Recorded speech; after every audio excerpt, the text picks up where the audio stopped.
तो श्री दामा और मधुमंगल को बड़ी जोर से हंसने लगे।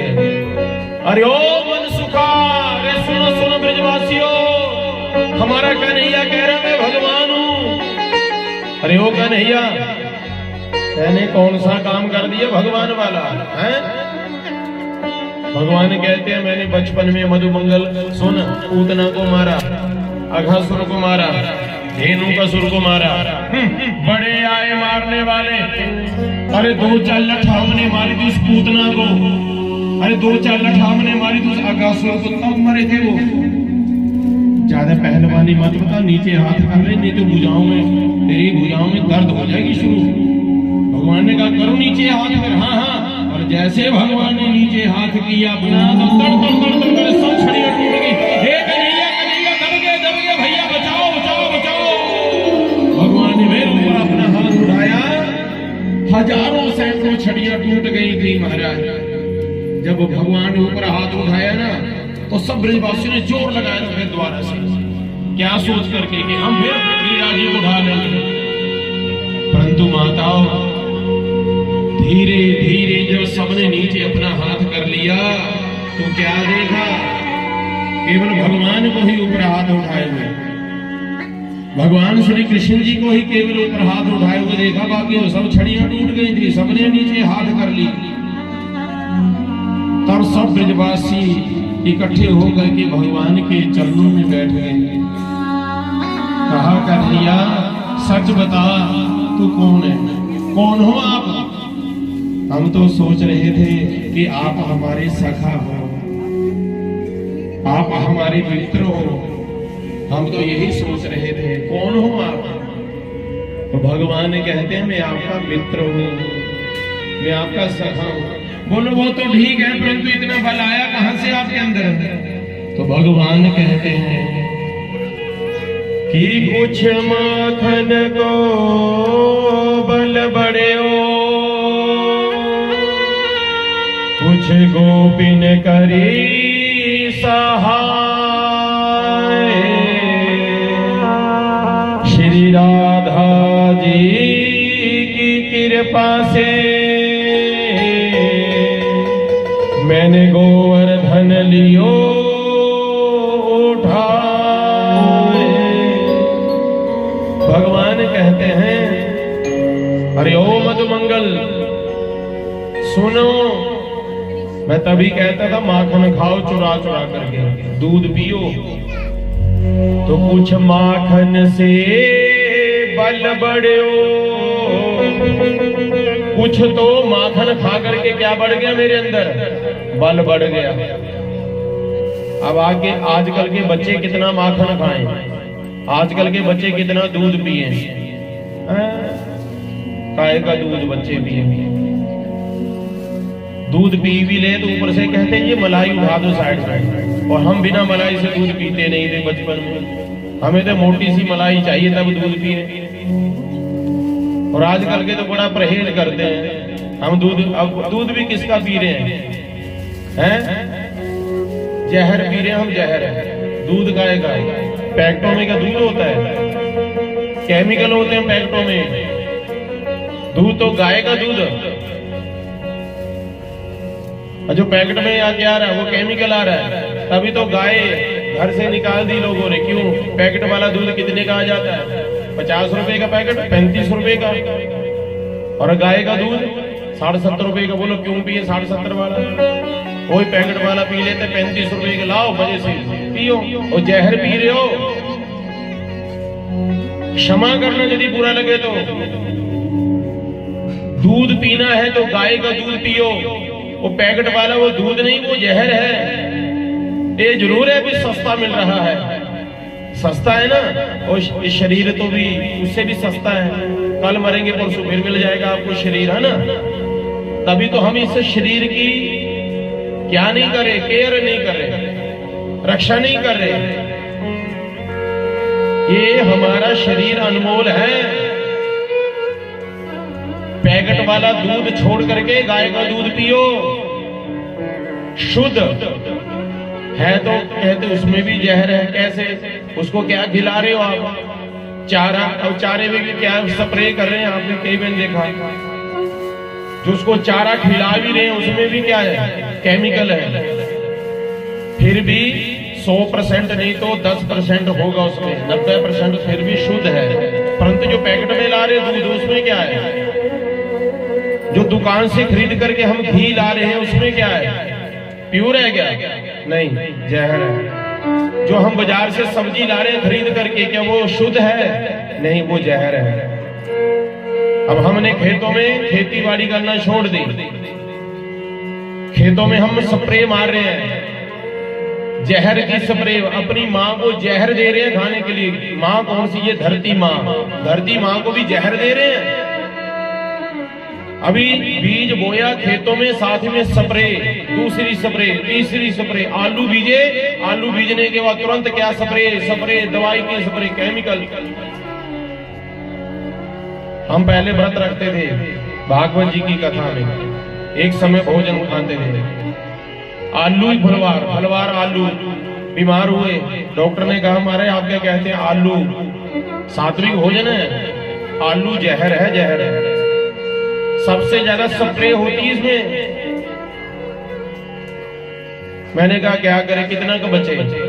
ये बचाने वाले भगवान है, मारने वाले ने कमी नहीं छोड़ी अपनी तरफ से। छोड़ी है क्या, मारने वाले ने कमी नहीं छोड़ी, पर बचाने वाला पहले है खड़ा। प्रेम से कहो जय श्री कृष्ण।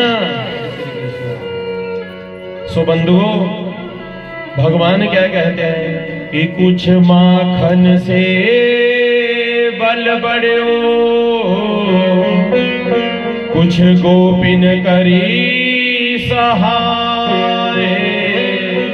श्री राधा जी की कृपा से मैंने गोवर्धन लियो उठाए। अरे एक तो बचपन में माखन खाया खूब है, और दूसरा आप सबने मेरी सहायता की। प्रेम से कहो जय श्री कृष्ण। तो हमारे यहाँ से बाबा को बोलना, बाबा अजी पाल जी के सेवक आए हुए, बहुत बहुत स्वागत है आपका यहाँ पर, बहुत बहुत आशीर्वाद। प्रेम से कहो जय श्री कृष्ण।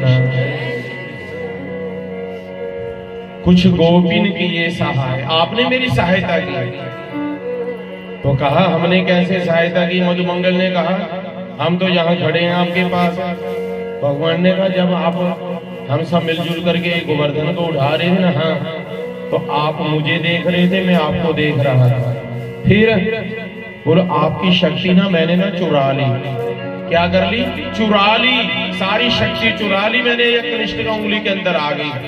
अच्छा, अरे बचपन में माखन खाया करते चुरा चुरा करके, अब शक्ति को भी चुराना शुरू कर दिया। वाह रे वाह का नहीं यार, माखन तो खूब खाएं, तभी तो हम सोच रहे थे हमारी पतलून ढीली होती क्यों जा रही है। वाह रे वाह का नहीं यार। भगवान कहते हैं हाँ, परंतु सबसे बड़ी कृपा किसकी हुई है, श्री राधा जी की कृपा से मैंने गोवर्धन लियो उठाए। सबसे बड़ी कृपा किसकी हुई है, श्री राधा जी। और ये श्री राधा जी कौन है, ये शक्ति स्वरूप है। भगवान राम जी के जो उपासक हैं, तो राम जी के उपासक सबसे पहले किसका नाम लेते हैं, जय सीताराम। सीता जी का नाम लेते आगे। भगवान श्री कृष्ण जी ने भी अपने नाम से आगे पहले किसका नाम लगा दिया, राधा जी का। राधा जी का नाम क्यों लगाया, सीता का नाम क्यों लगाया, लक्ष्मी का नाम क्यों लगाया, उमा का नाम क्यों लगाया, क्योंकि ये उमा, पार्वती, सीता, लक्ष्मी, राधा जी कौन है, ये शक्ति स्वरूपा है। यदि हमारे अंदर भी शक्ति नहीं है ना, तो हम भी किसी काम के नहीं है। बुढ़ापे में जब बीमार होते हैं तो आप क्या पूछते हैं, क्या हाल है तेरा, ठीक है, चलो अब कथा सुनने चलो, बोलो ना अब चलने की शक्ति नहीं रही, अब कमाने की शक्ति नहीं रही, अब बैठने की शक्ति नहीं रही, अब सुनने की भी शक्ति नहीं रही। वो शक्ति कौन देती है, वो श्री राधा जी हमें शक्ति प्रदान करती है। तो इसलिए हे माताओं, घर में हमने कोई सत्यनारायण भगवान की कथा भी करवानी है ना, तो कौन कहे? शक्ति ही कहे। हमारी माताएं कहती हैं बहुत दिन हो गए कथा करवाए हुए सत्यनारायण की, आपको तो समय नहीं है, कथा ही करवा लो सत्यनारायण जी की। और मोटा वालों ने देखो कथा करवा ली भागवत जी की, आपसे तो सत्यनारायण की कथा भी नहीं होती। गगरेट वाले ऐसे कहते हो या चलेट वाले कहते हो। भाई सुनो, भगवान की कथा करवाएं। संत समागम हरि कथा तुलसी दुर्लभ दोए, सुत दारा और लक्ष्मी पापिन के भी होए। इसलिए भगवान की कथा संकीर्तन बहुत जरूरी है हमारे लिए। प्रेम से कहो जय श्री कृष्ण। जैसे भोजन हमारे शरीर को क्या देती है? ऊर्जा देते हैं ना महाराज। हम भोजन ग्रहण करें तो हमारे शरीर को ऊर्जा मिलेगी। भोजन हमारे शरीर के लिए ऊर्जा प्रदान करे तो ये भक्ति क्या करे? भगवान की कथा क्या करे? भगवान का नाम क्या करे? ये हमारी आत्मा को शक्ति प्रदान करे। आत्मा की खुराक भजन है, शरीर की खुराक भोजन है। अब पेट भजन करके नहीं भरेगा, भरेगा क्या? आपको लगी है भूख और हम कहें बड़ो जपो राम राम, जपो राम राम, तो कई बार कह देते ना फिर भूखे पेट भजन होए ना गोपाला, जे लो पकड़ो अपनी कंठी माला। हमसे नहीं भजन होगा भूखे पेट। तो पेट भजन करने से नहीं भजन भरेगा, पेट भरेगा भोजन ग्रहण करने से। आप बाजार में जाकर के खूब रसगुल्ले खाया, खूब पकोड़े खा के आ जाओ, परंतु शाम के समय जब तक 2 रोटी नहीं ना खाओगे, बोलो चाहे खा लिए हमने पकोड़े, चाहे खा लिए रसगुल्ले, पर ऐसा कर 2 रोटी बना ले, 2 फुलके बना ले तू। अब अन्न में प्राण है। जैसे हमारे शरीर के लिए अन्न जरूरी है, ऐसे हमारी आत्मा के लिए भक्ति जरूरी है। भोजन और भजन, क्या बताया? भोजन और भजन हमारे लिए बहुत ही जरूरी है। जैसे बच्चों को भूख लग जाती है ना सुबह 9 बजे, कहीं को 8 बजे भूख लग जाती है, कहीं को 7 बजे भूख लग जाती है, ऐसे माई हमें भी भूख लगनी चाहिए। किसकी? भजन की भूख लगनी चाहिए, कथा की भूख लगनी चाहिए। कथा सुननी है, मुझे भूख लगी है, कहाँ हो रही है कथा, पता लगाओ, समाचार पढ़ो कहाँ हो रही है कथा। और माताओं कथा 18 तारीख से श्री राम मंदिर अंदौरा में शुरू हो रही है। भूख मिटाने के लिए वहां जाना, भोजन की भी और भजन की भी। प्रेम से कहो जय श्री कृष्ण। जैसे भूख लगती है ना आपको 8 बजे, ऐसे हमें सुबह 5-6 बजे भूख लग जानी चाहिए। किसकी? भजन करने की। अरे 5 बज गए मैंने भजन करना था, अब 7 बज गए मैंने भजन करना, मैंने मंदिर जाना था भी। हमारे पेट के अंदर एक पानी की बूंद ना जाए कब तक? जब तक हम भगवान शंकर जी को जल न चढ़ा ले, जब तक हम भगवान का भजन ना कर ले। प्रेम से कहो जय श्री कृष्ण। ऐसा अभ्यास बनाओ आप। तो भगवान श्री कृष्ण जी ने क्या कहा? मैंने गोवर्धन नहीं उठाया, तो किसने उठाया? एक तो कुछ माखन से बल बढ़ो, कुछ माखन से बल बढ़ गया, कुछ गोपिन की ओ सहाय, श्री राधा जी की कृपा से मैंने गोवर्धन लियो उठा। राधा जी ये शक्ति स्वरूपा है। जहां कहीं भी कथा हो सबसे आगे बैठती भी कौन है? सबसे आगे हमारी माताएं बहनें ही बैठती, शक्ति स्वरूपा आगे, और साइड में ही पीछे दूसरे नंबर के ऊपर। हाँ, अब हम जयकारा भी लगाते हैं ना, तो आगे नाम भी किसका लेते हैं? लक्ष्मी का नाम लेते हैं। लक्ष्मी नारायण भगवान की जय। तो लक्ष्मी का नाम पहले, लक्ष्मी का पूजन आगे, नारायण जी। हाँ, हम अब आपको हमने कहा था कि आप आगे बैठे और नारायण पीछे बैठे, नहीं ना? आपके अंदर ना, ये आपके ऊपर भगवान की बड़ी कृपा है। आपको ना बोल, आप आगे आगे बैठे। मुझे आज एक बात याद आई, जब हम बचपन में टीवी देखते थे ना, टीवी, तो बोलो टीवी देखना है तो दूर बैठ करके देखना चाहिए, परंतु जब कथा सुननी है तो कहाँ, हाँ, तो जो तो ठाकुर जी से भाई बोलो आगे आगे आ जाओ, आगे आगे आ जाओ, आगे आगे। प्रेम से कहो जय श्री कृष्ण। और मातो ये सनातन धर्म मुझे कहते हुए बड़ी प्रसन्नता हो रही है कि क्षमा करना किसी को दुख लगे, और ये सनातन धर्म हमारी माताओं के ऊपर ही टिका हुआ स्थिर है। क्योंकि आप देखो, समय से पहले उठ जाना, सुबह 4 बजे, फिर सारे अब माताएं सुबह 4 बजे उठ करके प्रभात फेरी में जाएं, प्रभात फेरी से आकर के हमारी सेवा की व्यवस्था, ठाकुर जी की व्यवस्था, पूजन की व्यवस्था, फिर सारा घर का काम करके कथा में बैठना, शाम का सारा काम करके फिर कीर्तन में आना, कितनी शक्ति हमारा है। और हम 2 घंटे कहीं शाम को लेट सो जाएं तो फिर अगले दिन बोलो अब ना, अब लेट सोया था इसलिए सोने दो। प्रेम से कहो जय श्री कृष्ण।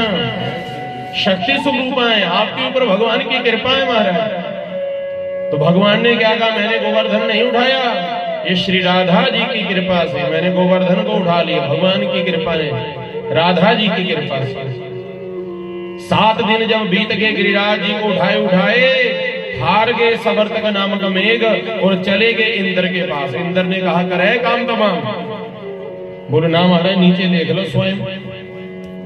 जब नीचे देखा तो क्या देखा, धूल मिट्टी उड़ रही थी। राजा परीक्षित जी ने पूछ लिया सुखदेव जी से, महाराज ये धूल मिट्टी उड़ रही थी तो वो पानी इतना बरसाया, इतना पानी बरसाया सवर्तक नामक मेघों ने, वो पानी तो गया, फिर गया कहां पर, एक सूखा तिनका भी पानी में प्रवाह नहीं किया, नहीं कर पाए थे सूखा तिनका भी। क्यों? उस जल को किसने पी लिया? तो कहते हैं उस जल का आचमन अगस्त ऋषि जी कर गए थे। भागवत जी में प्रसंग आता है माताओं, प्रभु श्री राम जी, त्रेता युग की कथा आती है, जब प्रभु श्री राम जी को राज तिलक हो गया, माँ सीता प्रतिदिन एक ब्राह्मण को बुला करके उनके चरण धुला करके आसन के ऊपर बिठा करके भोग लगाती, और पंडित जी आते 2-2 4-4 पूरी खाते और कहते बस बस हो गया अब नहीं खाना। माँ सीता ने कह दिया आजकल के ब्राह्मण भी कुछ खाते नहीं, अपमान कर दिया। राम जी ने कहा सीता से, सुनो सीते, आपने ब्राह्मण का अपमान कर दिया और किसी भी प्रकार से किसी भी ब्राह्मण का अपमान नहीं करना चाहिए, और आपने अपमान कर दिया। कभी ना कभी ऐसे ब्राह्मण मिलेंगे ना, आपको सेवा करते करते पसीना बढ़ जाएगा। बोलो हाँ, मुझे ऐसे ब्राह्मण चाहिए जिनका सेवा करने से मुझे आनंद आए। तो अगस्त ऋषि जी को बुलाया, अगस्त ऋषि जी आए, उनके चरण धुलाए और आसन के ऊपर बिठा दिया। प्रेम से कहो जय श्री कृष्ण। और भागवत जी में प्रसंग आता है माताओं, जब भोजन करने बैठे तो राम जी से आज्ञा ली, प्रभु जी आज्ञा करें शुरू। हाँ महाराज करें। जब भोजन करने लगे तो महाराज जो खाने लगे, 1 पूरी 2 पूरी 3 पूरी 4 पूरी, खूब खाते गए महाराज। माँ सीता पूरी रखे, सब्जी रखे। इतने में क्या हुआ, धीरे धीरे आटा खत्म होने लगा। माँ सीता ने जाकर के पूछा, महाराज और लाऊं पूरी? बोलो हाँ, हम भोजन करते समय बात नहीं करते, पूरी रखते जाएं। खूब पूरी रखे, खूब खाएं। धीरे धीरे भंडारा खत्म होने लगा तो माँ सीता ने मन में सोचा मेरी हार हो जाएगी, मैं हार नहीं मानूंगी। तो तुरंत रिद्धि और सिद्धि को याद किया। रिद्धि और सिद्धि कौन? भगवान गणेश जी की 2 पत्नियां आ गई। हाँ माई क्या हुआ? बोलो पंडित जी बैठे हैं, सुबह से पा रहे हैं, उठने का नाम नहीं ले। बोलो माता कोई बात नहीं, अब हम आ गए, हम भोजन बनाते जाएंगे, बाहर लाभ लेके जाएंगे। धीरे धीरे भंडारा और खत्म होने लगा। अंत में माँ सीता ने गणपति महाराज जी को याद किया, हे गणपति बप्पा मोरिया, अब आप आओ। भगवान गणेश जी आए। माई क्या हुआ? बोलो होना क्या, पंडित जी बैठे हैं, खूब खाते जा रहे, खाते जा रहे। बोलो माता चिंता मत करो, बाहर आप लेके जाओ पूरी सब्जी, हम बनाते जाएंगे। माँ सीता लेके जाए, खूब रोटी रखे, और माँ सीता ने ना थोड़ी देर के बाद कहा, पंडित जी जब आधा भोजन हो जाए ना तो बीच में पानी पी लेना चाहिए। बोला माता जी आधा आवे तो मैं पानी पीवा, अभी आधा नहीं आ रहा तो मैं पानी कहां से पीऊं, आप पूरी लाओ। पूरी रखते जाए, सारा भंडार खत्म। अंत में तो मां सीता जी राम जी के पास गई, चरणों में गिर गई, महाराज मुझे क्षमा कर दीजिए, आपने सत्य वचन कहे थे, किसी भी प्रकार से किसी भी ब्राह्मण का अपमान नहीं होना चाहिए, मुझे क्षमा कर दीजिए। भगवान श्री राम जी ने कहा, सीते आपने मेरा अपमान नहीं किया, एक ब्राह्मण का अपमान किया, और ब्राह्मण से क्षमा मांगो। ये तुलसी दल ले जाओ और ब्राह्मण देवता को भोग लगाओ। तुलसी दल लिया, भोग लगाया, ढकार ली। अगस्त्य ऋषि जी ने कहा, प्रभु अब भोजन तो मैंने पा लिया, अब मुझे जल पिलाइए, मुझे प्यास लगी है। राम जी ने कहा, प्रभु जी आप तो पूरे सागर का आचमन कर गए थे, पूरे सागर का आचमन कर गए थे, फिर भी आपकी प्यास नहीं मिटेगी, और 2-4 घड़े तो आप पिएंगे नहीं। परंतु सुनिए, मैं राम जब द्वापर युग में कृष्ण बन करके आऊंगा और अपनी बाल लीलाओं को कर रहा हूंगा ना, सवर्तक नामक मेघ जब पानी बरसा रहे होंगे तो उस पूरे पानी का आचमन आप कर जाएंगे। सो आज सवर्तक नामक मेघ जो पानी बरसा रहे थे, जो जल बरसा रहे थे, वो जल का आचमन कौन कर रहे थे? अगस्त्य ऋषि जी ही पी रहे थे महाराज। देवराज इंद्र को पता चला कि ये कोई साधारण बालक नहीं है, साक्षात भगवान है। तो भागवत जी में प्रसंग लिखा है कि देवराज इंद्र अपने ऐरावत हाथी के ऊपर बैठ करके यहाँ मृत्यु लोक में आए, और जहां से सीमा शुरू होती है श्री राम वृंदावन की, वहीं से हाथी से भी नीचे उतर गए, नंगे पांव भाग करके गए, जाकर के भगवान के चरणों में गिर गए, लगे रोने, प्रभु हे दीनानाथ, हे दीनबंधो, मुझे आप क्षमा कर दीजिए, मैं आपको पहचान नहीं पाया, आप तो मेरे पिता हो। हे जगत पिता जगदीश्वर, जन्म देने वाले माता पिता भी अपने अपने बच्चों के अपराधों को क्षमा कर देते हैं, हे जगत पिता जगदीश्वर, आप मेरे भी अपराधों को क्षमा कर दीजिए। देवराज इंद्र ने 11 मंत्रों में स्तुति की और देवराज इंद्र को क्षमा कर दिया। राजा परीक्षित जी ने प्रश्न कर दिया, किसे? शुकदेव जी से। महाराज यहां तो भगवान ने पक्षपात कर दिया। क्या पक्षपात कर दिया? बोलो महाराज, इंद्र ने भी अपराध किया, अपराध ब्रह्मा जी ने भी किया। ब्रह्मा जी ने अपराध क्या किया?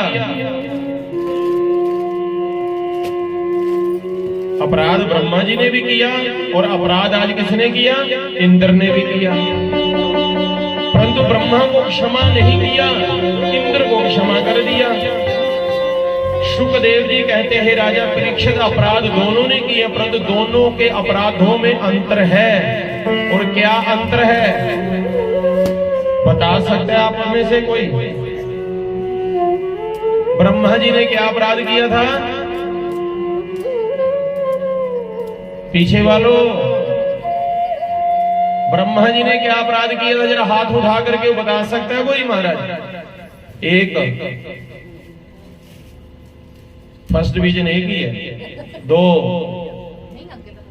ऐसे ऐसे ना करो, ऐसे रखो, विश्वास होना चाहिए। हमें जो उत्तर देंगे भी। ब्रह्मा जी ने क्या अपराध किया था कि भगवान के जो भक्त थे उनको कहां रखा?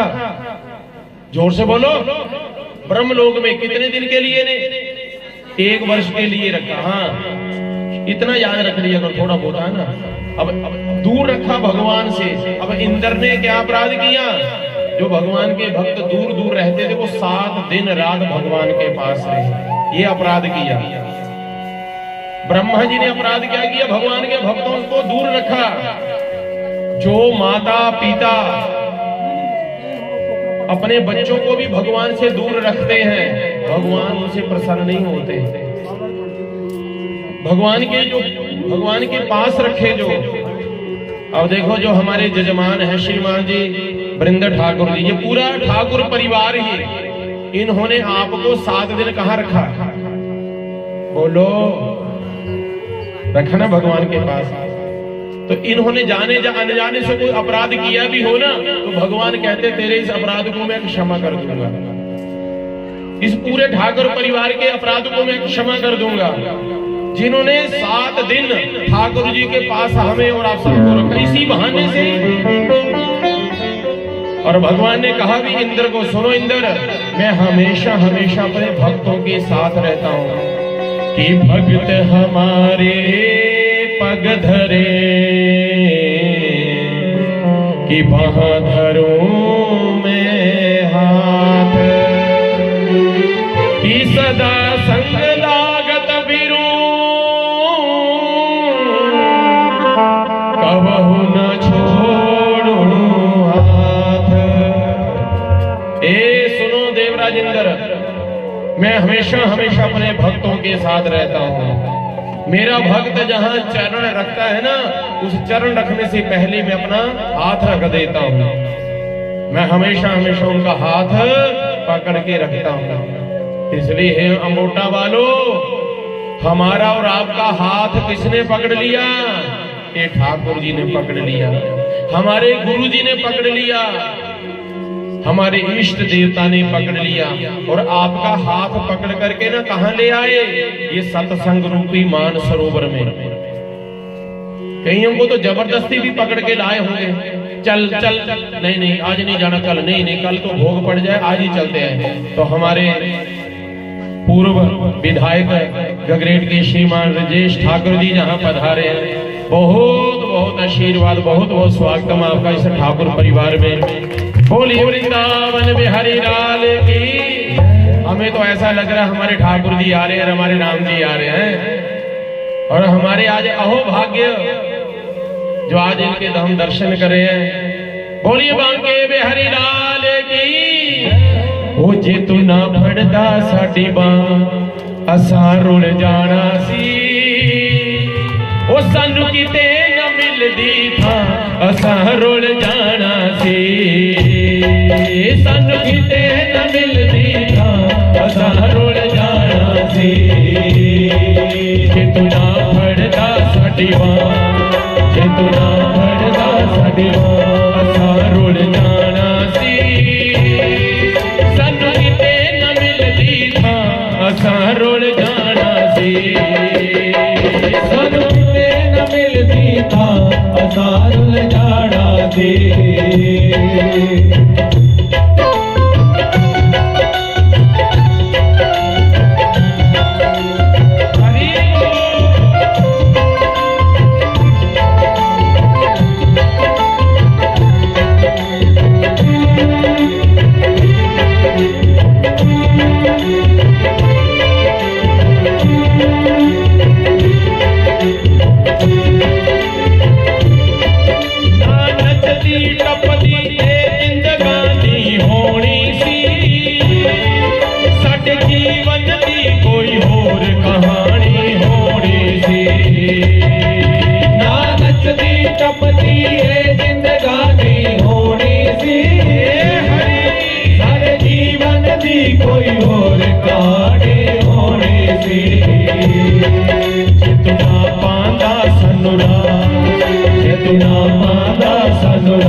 तू मेरा मैं तेरा ये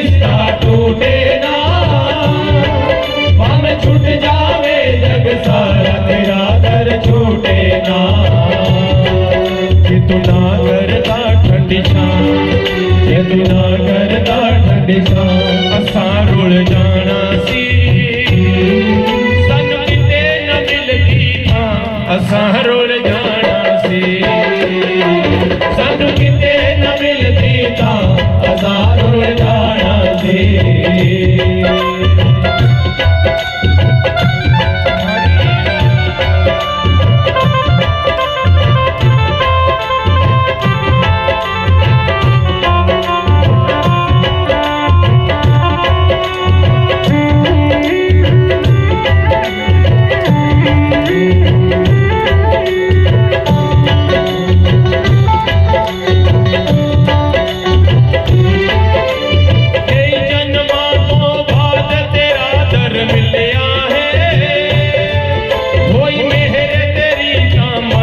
कमल भी खिले आए,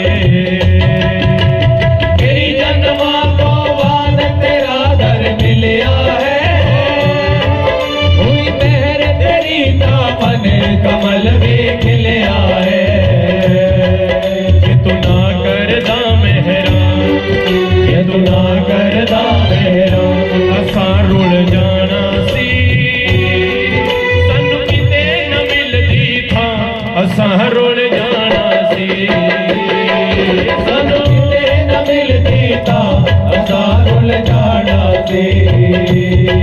जे तू ना फड़दा साडी बांह, जे तू ना फड़दा साडी बांह, असां रुल जाना सी, सानू किते न मिलदी थां, असां रुल जाना सी, सानू किते न मिलदी थां, असां रुल जाना सी, सानू किते न मिलदी थां, असां रुल जाना सी। जय जय श्री राधे श्याम। ओ सानू किते न मिलदी थां, असां रुल जाना सी। तो देखिए हमारे जो पूर्व विधायक श्री राजेश ठाकुर जी, इनको भी था किसकी मिली, ठाकुर जी की, राम जी की सेवा मिली, मेरे ठाकुर जी की सेवा मिली महाराज। और ऐसे जो सच्चे सेवक हैं जो आज भी तन मन धन से सेवा कर रहे हैं, सेवा कहीं भी मिले महाराज।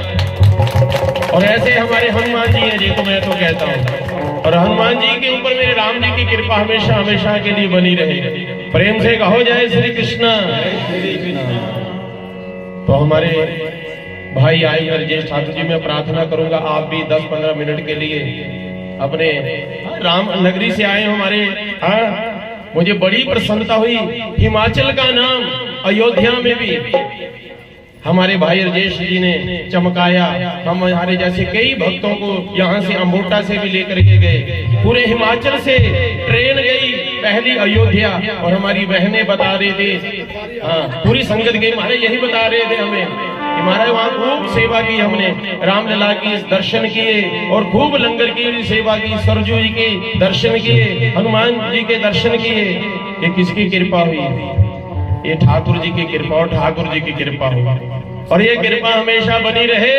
बोलिए बांके बिहारी लाल की जय श्री राम, जय श्री राम, जय श्री राम। व्यास गद्दी पर विराजमान हमारे आदरणीय गिरीश शास्त्री जी, रामा मंदिर में जिनका निवास है और राम के चरणों में रहते हैं, और मेरे सामने बैठी हुई मेरी संगत, जितने भी मेरी मातृ शक्ति, मेरे बुजुर्ग मेरे साथ आए, सूद जी, रोमी जी, जोनी जी, राजू जी और टीओ साहब, जिनका आग्रह था मैं जरूर आऊं और आप सबके दर्शन करूं। और सबसे भाग्यशाली गांव अम्बोटा है, ये बात आप याद रखें। किसके लिए भाग्यशाली है? क्योंकि जब मुझे सेवा मिली तो पूरे प्रदेश की ओर से मिली कि प्रदेश की ओर से लंगर के इंचार्ज आप रहेंगे। उसके बाद लंगर का इंचार्ज तो बना दिया, तो भगवान राम जी ने कहा लंगर लगाने वाले कौन होंगे?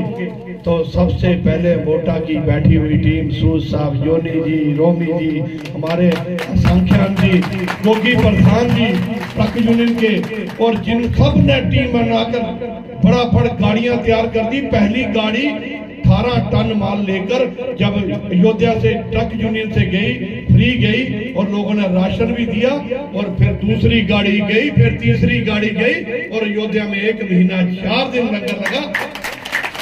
और उससे भी बड़ी बात क्या थी कि जबकि प्रदेश का लंगर, परंतु चलाने वाले सारे अमोटा के लोग पूरे प्रदेश। और पहली ट्रेन जब गई तो मेरी बहन ने, मेरी मातृ शक्ति, वो भी हमारे हिमाचल से 100 लोग हमारे गए, और हम और पूरी हिमाचल ट्रेन गई थी जिला ऊना की, ये सौभाग्य की। और इन्होंने, ये मुझे याद है, सूर साहब, रोमी, जोनी तो से सब डटे रहे, 1 महीना 4 दिन डटे रहे। सुबह गुरुजी 5 बजे चाय चलती थी, फिर नाश्ता चलता था, फिर दोपहर का भोजन होता था। फिर भोजन कैसे होता था? वो बोलते थे 2000 लोग आ रहे हैं। इन्होंने इतना स्वादिष्ट भोजन कर दिया कि 2 की बजाय 4000 लोग। जय श्री राम। और 4000 लोगों के लिए फिर फटाफट आजकल एक व्यक्ति हमने एक रसोईया और बना दिया है, ये कड़ी खुद बनाने लग पड़े अपने लोग।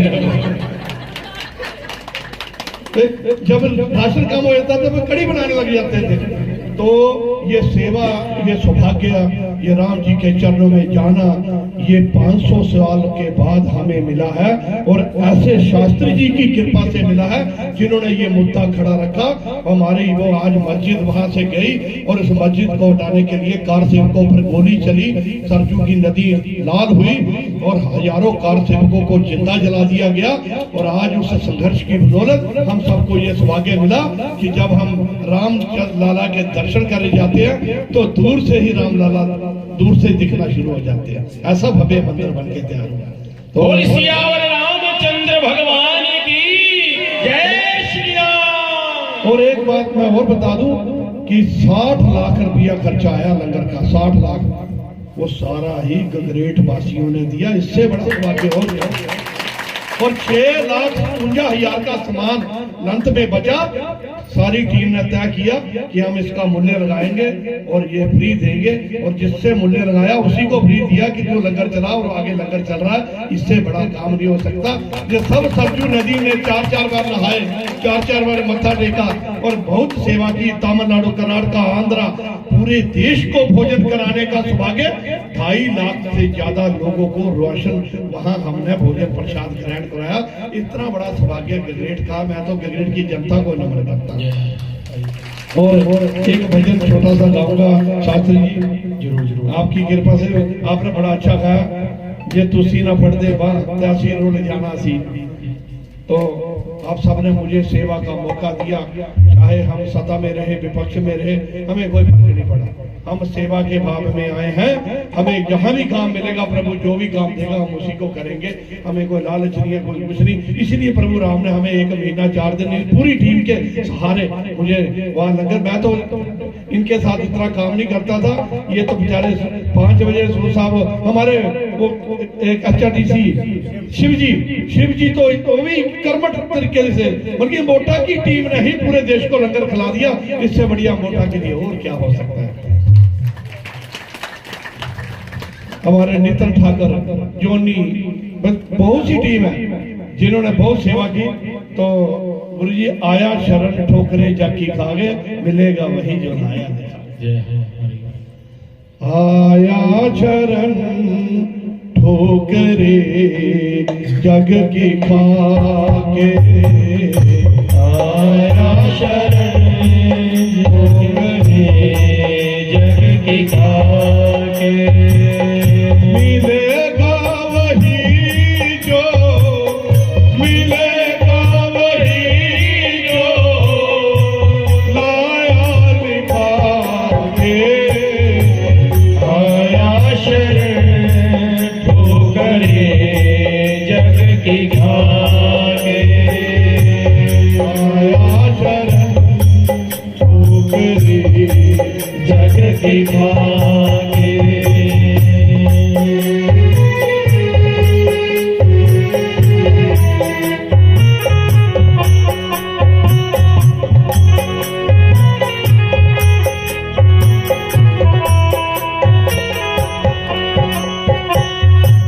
पहले मगन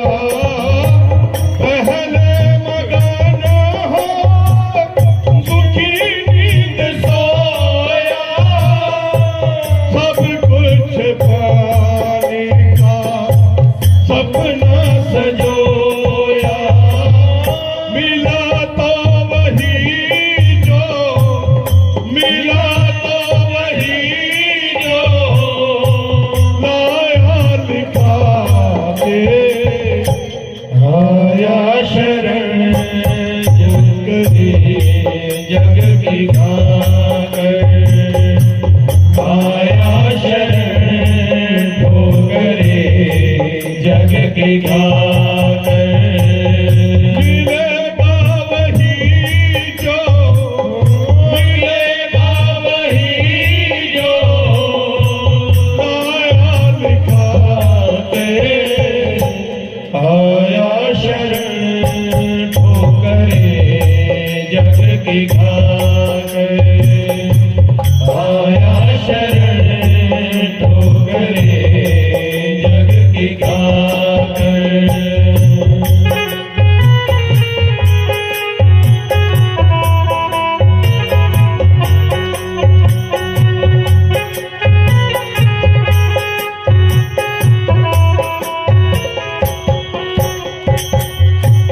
माना ये काया का बस है चलावा रावण सवाली भी बचने न पाया माना ये काया का बस है चलावा रावण सवाली भी बचने न पाया रखूंगा कहाँ तक मैं रखूंगा कहाँ तक मैं खुद को बचा गए आया शरण ठोकरे जग की खाकर आया शरण ठोकरे जग की खाकर मिलेगा वही जो मिलेगा वही जो आया लिखा आया शरण ठोकरे जग की खाकर आया शरण ठोकरे जग की खाकर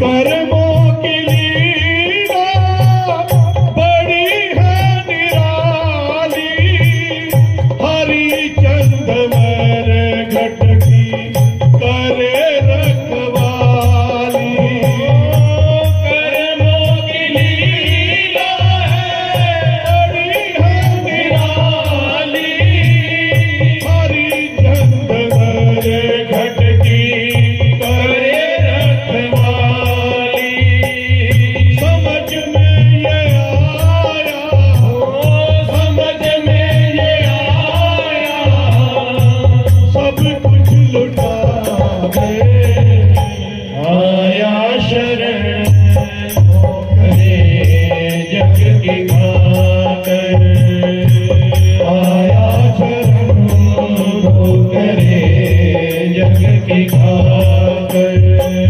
मिलेगा वही जो मिलेगा वही जो लाया लिखा गए आया चरण ठोकरे जग की खाकर आया शरण ठोकरे जग की खाकर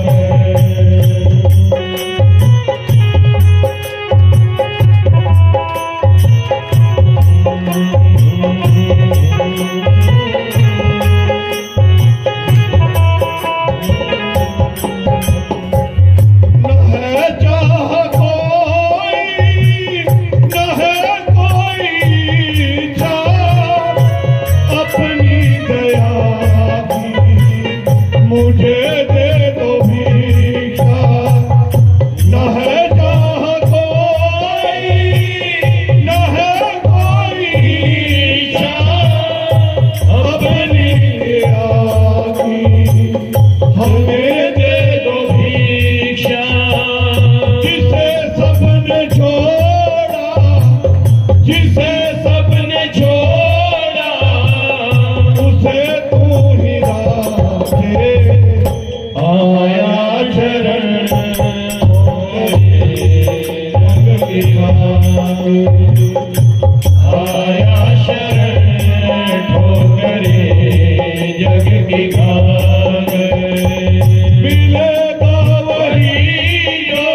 की बहुत बहुत धन्यवाद। जीवन का सफर भगवान राम भगवान अपने चरणों में सबको आशीर्वाद दे, जगह दे, और शास्त्री जी की ये मध्य भगवत कथा सुनकर सबके घरों में भगवान का आशीर्वाद बना रहे और अपने जीवन को अच्छा भी बनाइए। शास्त्री जी, आने वाली पीढ़ी अच्छी हो, संस्कारित हो, ये भी प्रवचन अब होने चाहिए। केवल धर्म के प्रवचन से हमारे लोगों में शिक्षा तो आ जाएगी, आने वाली पीढ़ी बड़ी बदल रही है। आने वाली पीढ़ी के हालात बहुत खराब है, चाहे वो माए माने या ना माने, परंतु हमने अपने बच्चों को अपनी दया, अपने प्रेम में इतना उनको नीचे कर दिया, उनको इतना प्यार मोहब्बत में डाल दिया कि आज बच्चे हाथों से निकलते जा रहे हैं। आज कंपटीशन लड़ने का युग है। हर रोज बच्चा संस्कारित होगा, धर्म के नाम पर चलेगा तो वो लाखों लोगों को शिक्षा देगा, जैसे हमारे गणेश भगवान जी लाखों लोगों को आज धर्म का प्रचार करेंगे। परंतु जिस समाज में लोग लालची हो जाएंगे, वहां का राजा भी चोर हो जाएगा। ये चढ़क के रहेगा। हम सबको ये भी सोचना होगा, किसी के कहने से, किसी के लेने से घर नहीं चलते। घर अपनी कमाई से और अपने बच्चों में संस्कार तभी आते हैं, जैसा अन्न वैसा मन। ये दुनिया की रीत है। इसलिए बच्चों को शुद्ध भोजन, शुद्ध संस्कारित अपनी कमाई का और बच्चों की पढ़ाई और संस्कार पर ध्यान दीजिए। केवल दुनिया में दोबारा आना है नहीं आना, इसको कोई तय नहीं कर पाया, और किस रूप में अगला जन्म होगा ये भी कोई तय नहीं कर पाया। कर्मों का लेखा है, कर्म अच्छे करोगे तो जीवन में ऊपर ब्रह्मांड में स्थान मिलेगा, नहीं करोगे तो इसी 4 जूनियों में भटकते रहेंगे। लाखों जूनियां हैं। अब देखिए निकाल कर, गीदड़ शेर से डर रहा है, शेर गीदड़ कुत्तों से डर रहा है, वो किससे डर रहा है? उनका जीवन कैसे निकल रहा है? जन्म है, ये आप सबका मिला हुआ जन्म है। हमें गाय के रूप में, भैंस के रूप में देनदारियां देनी पड़ती हैं। जीवन अच्छा बनाइए और आने वाले बच्चों को बड़े अच्छे संस्कार दीजिए, अच्छा भोजन दीजिए और उनकी जीवन, क्योंकि आने वाला देश उन्हीं के साथ है। तो मेरा आदरणीय गणेश जी से ये भी है कि जहाँ मध्य भागवत कथा होती है, वहाँ संस्कार के ऊपर भी आपका प्रवचन आधा पौना घंटा होना चाहिए, जिससे समाज को दिशा मिले। आपके कहने से अगर 10 बच्चे भी सुधर गए तो उसका कर्म, ये कर्मों का देखा है, कर्मों की जागीर। ऊपर जाकर सिर्फ कर्मों का हिसाब होता है। पैसा किसके पास कितना था, धन दौलत किसके पास कितनी थी, उसका भगवान और धर्मराज हिसाब नहीं रखता। आपने नीचे सेवा क्या की, आपने कर्म क्या किया, आपने कितना कर्म अच्छा किया, इसी का आपका कच्चा चिट्ठा बन के ऊपर जाएगा। आप सबका बहुत बहुत धन्यवाद, अभिनंदन, बहुत बहुत धन्यवाद शास्त्री जी महाराज का रामा मंदिर में। और देव समाज, हमारा एक देव समाज है हमारी पार्टी का। हमने इनके चरणों में आज अरदास कर रहे हैं कि आप उसके अध्यक्ष हैं हमारे ग्रेड के क्षेत्र के। हमने आपसे ये मांग कर आपको दिया है, क्योंकि ये मान है देव समाज के। हमारी पार्टी की ओर से हमारे मंडल अध्यक्ष जी को कल नाम आ रहा था, हमें एक ही नाम सूझा, गणेश जी शास्त्री जी, और आप हम स्वीकार करें हमारा ये अनुरोध। धन्यवाद, जय हिंद। और देव समाज के नाम पर आज देव समाज के पूरे ग्रेड क्षेत्र के हमने पार्टी की ओर से इनको अध्यक्ष बनाया। आप सब तालियों से इनका अभिनंदन कर दीजिए, धन्यवाद कर दीजिए। धन्यवाद, जय हिंद। और बोलिए श्री कृष्ण भगवान की जय, श्री रामचंद्र भगवान की जय। हमारे उन भक्तों की जिन्होंने लंगर लगाया, सारे बैठे हैं, कुछ आए नहीं, उन सब के ऊपर भी भगवान की कृपा बनी है। धन्यवाद।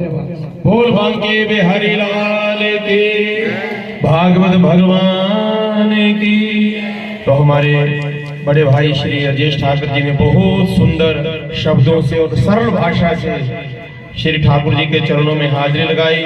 मेरे बांके बिहारी लाल, मेरे गुरुदेव, मेरे प्रभु श्री राम, श्री हनुमान जी इस दास के ऊपर हमेशा हमेशा कृपा दृष्टि बनाए रखें और अपना प्रेम इसी प्रकार से बरसाए रखें। ये मैं ही परम पिता परमेश्वर के आगे श्री चरणों में प्रार्थना करता हूँ। आइए हम सब भागवत भगवान में प्रवेश करते हैं। बोलिए भागवत भगवान की जय जय जय श्री राम। आज ट्रेन चल रही है उद्यान के लिए, उद्यान के लिए ट्रेन चला रहे हैं।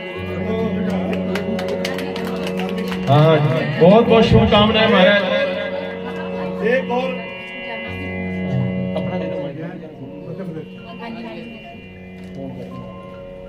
एक और मैं बधाई देना चाहता हूँ। थोड़े दिन पहले अनुराग जी ने हरिद्वार के लिए ट्रेन चलाई थी ऊना से।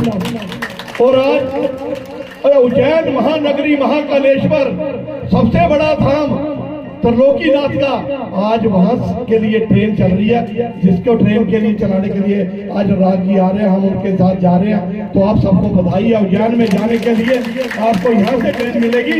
ये भी सब वाकई हमारा ऐसा हमारा मेंबर ऑफ पार्लियामेंट है जिन्होंने इस इलाके में धार्मिक स्थलों में ट्रेन चलाने के लिए ऐसा कार्य किया, ऐसा काम किया जो लोगों के हित में और जनता के हित में है।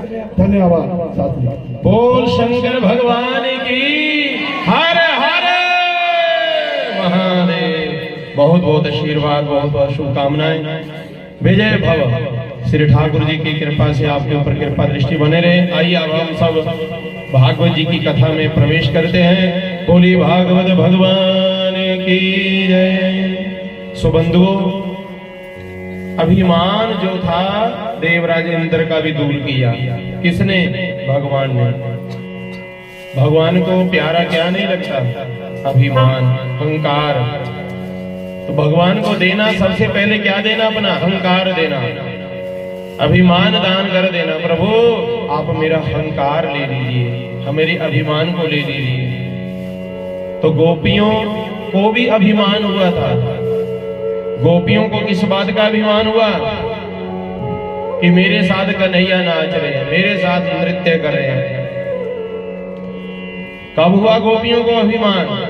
जब शरद पूर्णिमा की रात्रि को भगवान ने मधुबन जाकर के वेणु निनाद कर दिया और ऐसी मधुर बंसुरी बजाई, ऐसी मधुर बंसुरी बजाई।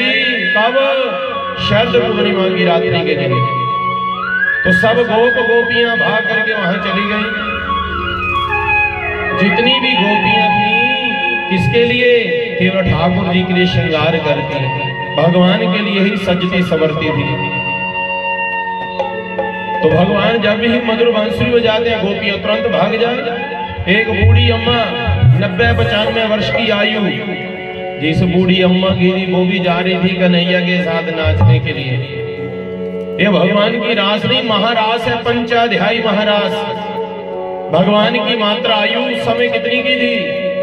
8 या 8.5 वर्ष की आयु थी भगवान की। जब गोपियों के साथ भगवान ने नृत्य किया मधुबन में, और गोपियों की आयु तो 50 वर्ष की, वो 70 वर्ष की, वो 90 वर्ष की। जहां तक गया कई ऐसी अम्मा भी गई वो नाचने के लिए कन्हैया के साथ, जिनको आंखों से कम दिखाई देता था। पर जाती कैसे थी? श्रृंगार करके।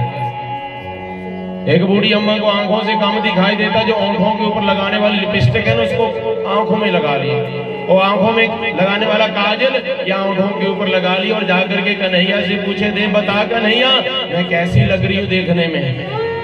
तो कन्हैया कहने लगे, मैया रे मैया कहीं नजर न लग जाए मेरी मैया को, इतनी सुंदर लग रही है, बहुत सुंदर लग रही है मेरी माँ। अच्छा हाँ, परंतु सुनो गोपियों, यहाँ पर क्यों आई हो शाम के समय? प्रभावती ने कहा, कन्हैया आपने तो बुलाया हमें बांसुरी बजा करके, आपने तो मधुर बांसुरी बजाई और बांसुरी की धुन सुन करके हम भागी चली आई, आपने तो बांसुरी बजा करके हमें बुलाया। भगवान ने कहा, देखो गोपियों, सुनो प्रभावती, सुनो विशाखा, मैं दुनिया में पहले ही बहुत बदनाम हो चुका हूँ। कोई मुझे कहता है माखन चोर, कोई मुझे कहता है चीर चोर, कोई कहता है चित चोर। जाओ, मैं दुनिया में बहुत बदनाम हो चुका हूँ। शाम के समय अकेले में स्त्री और पुरुष को अकेला नहीं मिलना चाहिए। जाओ अपने पति परमेश्वर के पास। पति परमेश्वर है। क्या सुना? पति क्या है? पति क्या है? वो सीधा ठीक बोलियो, मैं पीछे भी पूछी रमा। भगवान क्या कह रहे हैं? पति क्या है?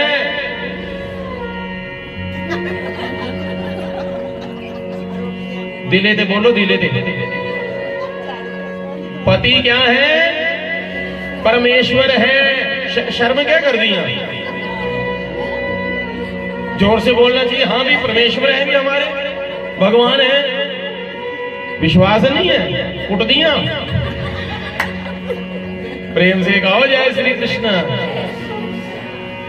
भगवान श्री कृष्ण जी कहते हैं किसी भी पत्नी को कहीं भी जाने की जरूरत नहीं यदि परमेश्वर घर पर है। परमेश्वर की सेवा करो, परमेश्वर का पूजन करो, परमेश्वर की पूजा करके उनको भोग लगाओ, उन्हीं की सेवा में 24 घंटे लगे जाओ।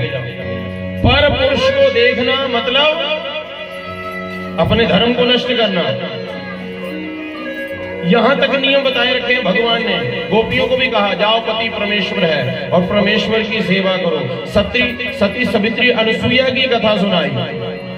सुनो गोपियों, वो सती सावित्री जो अनसुईया थी कितनी सेवा करती थी अपने पति की। हजारों वर्षों तक अत्रि मुनि जी तपस्या करने बैठे रहे महाराज। हजारों वर्षों के बाद जब उनकी समाधि खुली तो अत्रि मुनि ने उसी समय क्या मांगा पीने के लिए? जल मांगा, जल। तो उस समय पृथ्वी के ऊपर जल है नहीं था, वर्षा हुए कई वर्ष बीत गए थे। तो अत्रि मुनि की पत्नी ने अनसुईया ने हाथ जोड़ करके जगत पिता जगदीश्वर के आगे प्रार्थना की, हे प्रभु यदि मैंने सच्चे मन से अपने पति परमेश्वर की सेवा की है तो इसी समय क्या हो जाए? वर्षा हो जाए। और वर्षा हुई, जल पिलाया अपने पति परमेश्वर को। भागवत जी में प्रसंग आता है, माता जरा ध्यान पूर्वक सुनना। एक बार तो मां पार्वती ने, मां लक्ष्मी ने, मां सरस्वती ने ब्रह्मा विष्णु शंकर जी से कहा जाओ, सारी दुनिया प्रशंसा करती है किसकी?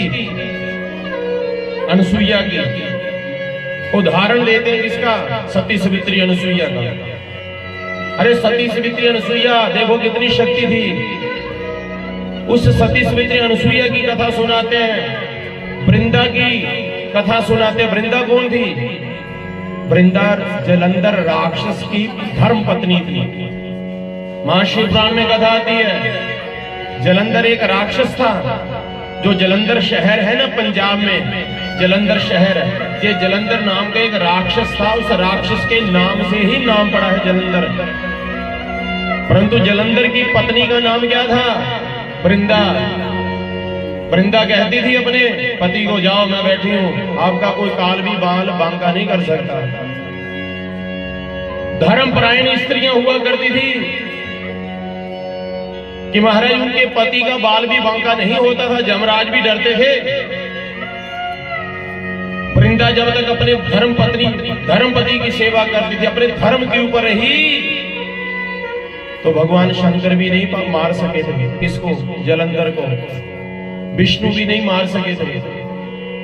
परंतु एक दिन विष्णु जी ने प्रतिज्ञा कर ली थी कि मैं जलंधर को मारूंगा।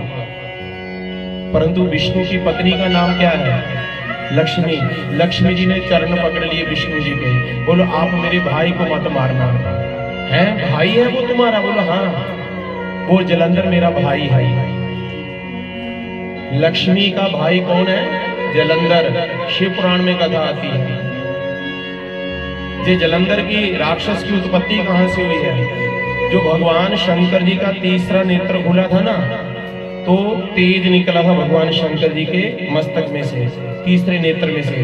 वो तेज गिरा कहां जाकर के? सागर में गिरा था। और सागर में से एक रोता हुआ बालक, रोते हुए बालक ने जन्म लिया था। शिव पुराण में कथा बहुत विस्तार पूर्वक आती है कि उसी समय जब वो बालक रोने लगा तो पूरे तीनों लोग हाहाकार होने लगी तीनों लोगों में।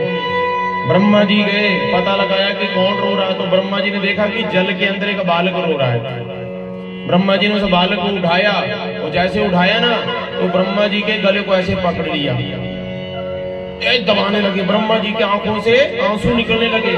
आप कभी को गला घोटे तो आंखों से आंसू निकलते कि नहीं? तो जल की धारा निकलने लगी।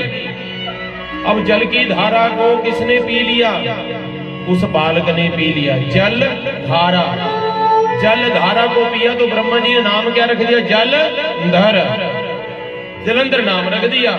गुण देखे कैसे इसके अंदर? गुण तो सारे राक्षसों जैसे इसके अंदर। तो उसको किसको दे दिया था फिर? शुक्राचार्य जी को। शुक्राचार्य जो दैत्यों के गुरु थे। तो कहने का भाव अर्थ क्या मेरा? उस जलंधर राक्षस की जो धर्म पत्नी थी वृंदा, पति प्रायण की स्त्री, तो लक्ष्मी जी ने विष्णु जी को क्या दी थी? अपनी सुगंध दी थी, मत मारना तू मेरा भाई है। क्योंकि लक्ष्मी की उत्पत्ति भी कहां से हुई है? सागर में से हुई है ना। हाँ, तो इधर जलंधर की जन्म कहां से हुआ? सागर में से। तो ये आपस में क्या हुए? फिर भाई बहन हुए। बोलो मत मारना। तो विष्णु भगवान जी ने ये मन में सोच रखा था, नहीं मारूंगा। तो कथा विस्तार पूर्वक आती है कि धर्म भ्रष्ट किया गया। तब शंकर जी ने ही जाकर के उस जलंधर राक्षस को मारा। कब तक? जब तो वो अपने धर्म के ऊपर थी ना, तो भगवान भी नहीं मार सके थे। माता कौन कहता है कि हमारी माताएं बहनें व्रत रखें, उपवास रखें कि पति को नहीं मिलता? मिलता है, उसका भाग पुण्य मिलता है, पुण्य मिलता है। यदि आप धर्म परायण मेरी माताएं व्रत रखें, अब करवा चौथ का व्रत रखती हैं किसके लिए? अपने पति के दीर्घायु के लिए। भगवान सत्यनारायण की कथा भी करवाती किसके लिए? अपने परिवार में सुख शांति के लिए। परंतु दुख कब लगता है हमें? एक तरफ से कहती है हमारे पति परमेश्वर है, उस परमेश्वर को दो चार गालियां भी निकाल देते हो, फिर कई बार झगड़ा कर लेती हो। क्या वो परमेश्वर है? तू मैं तेरा फलाना न रहे, तेरा ऐसा हो जाए वैसा हो। कई बार गुस्से में आकर के आप कह भी देते हो। तो परमेश्वर के साथ झगड़ा नहीं करना चाहिए। वो परमेश्वर है आपका, वो भगवान है आपके। आप अपने धर्म के ऊपर रहो।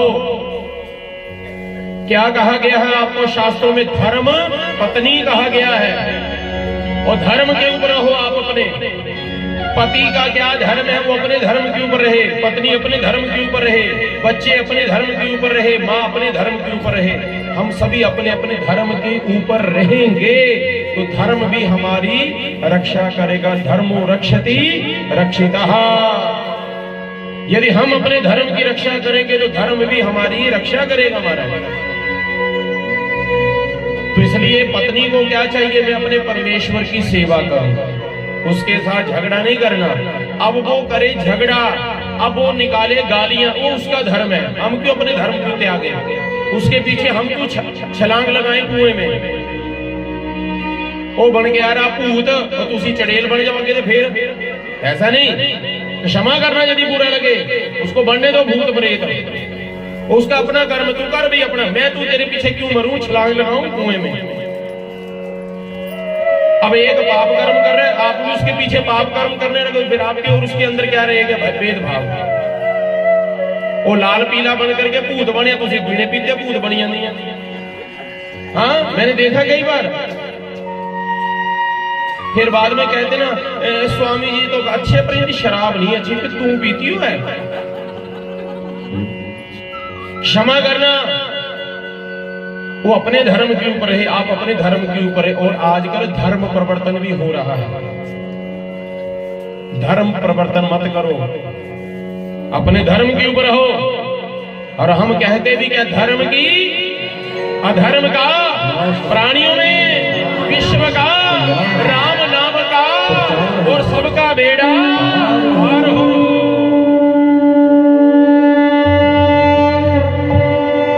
और एक बात याद रखना मेरी माता, क्या सुना? अपने धर्म की और जय उसी माता की होती जो अपने धर्म के ऊपर रहती है।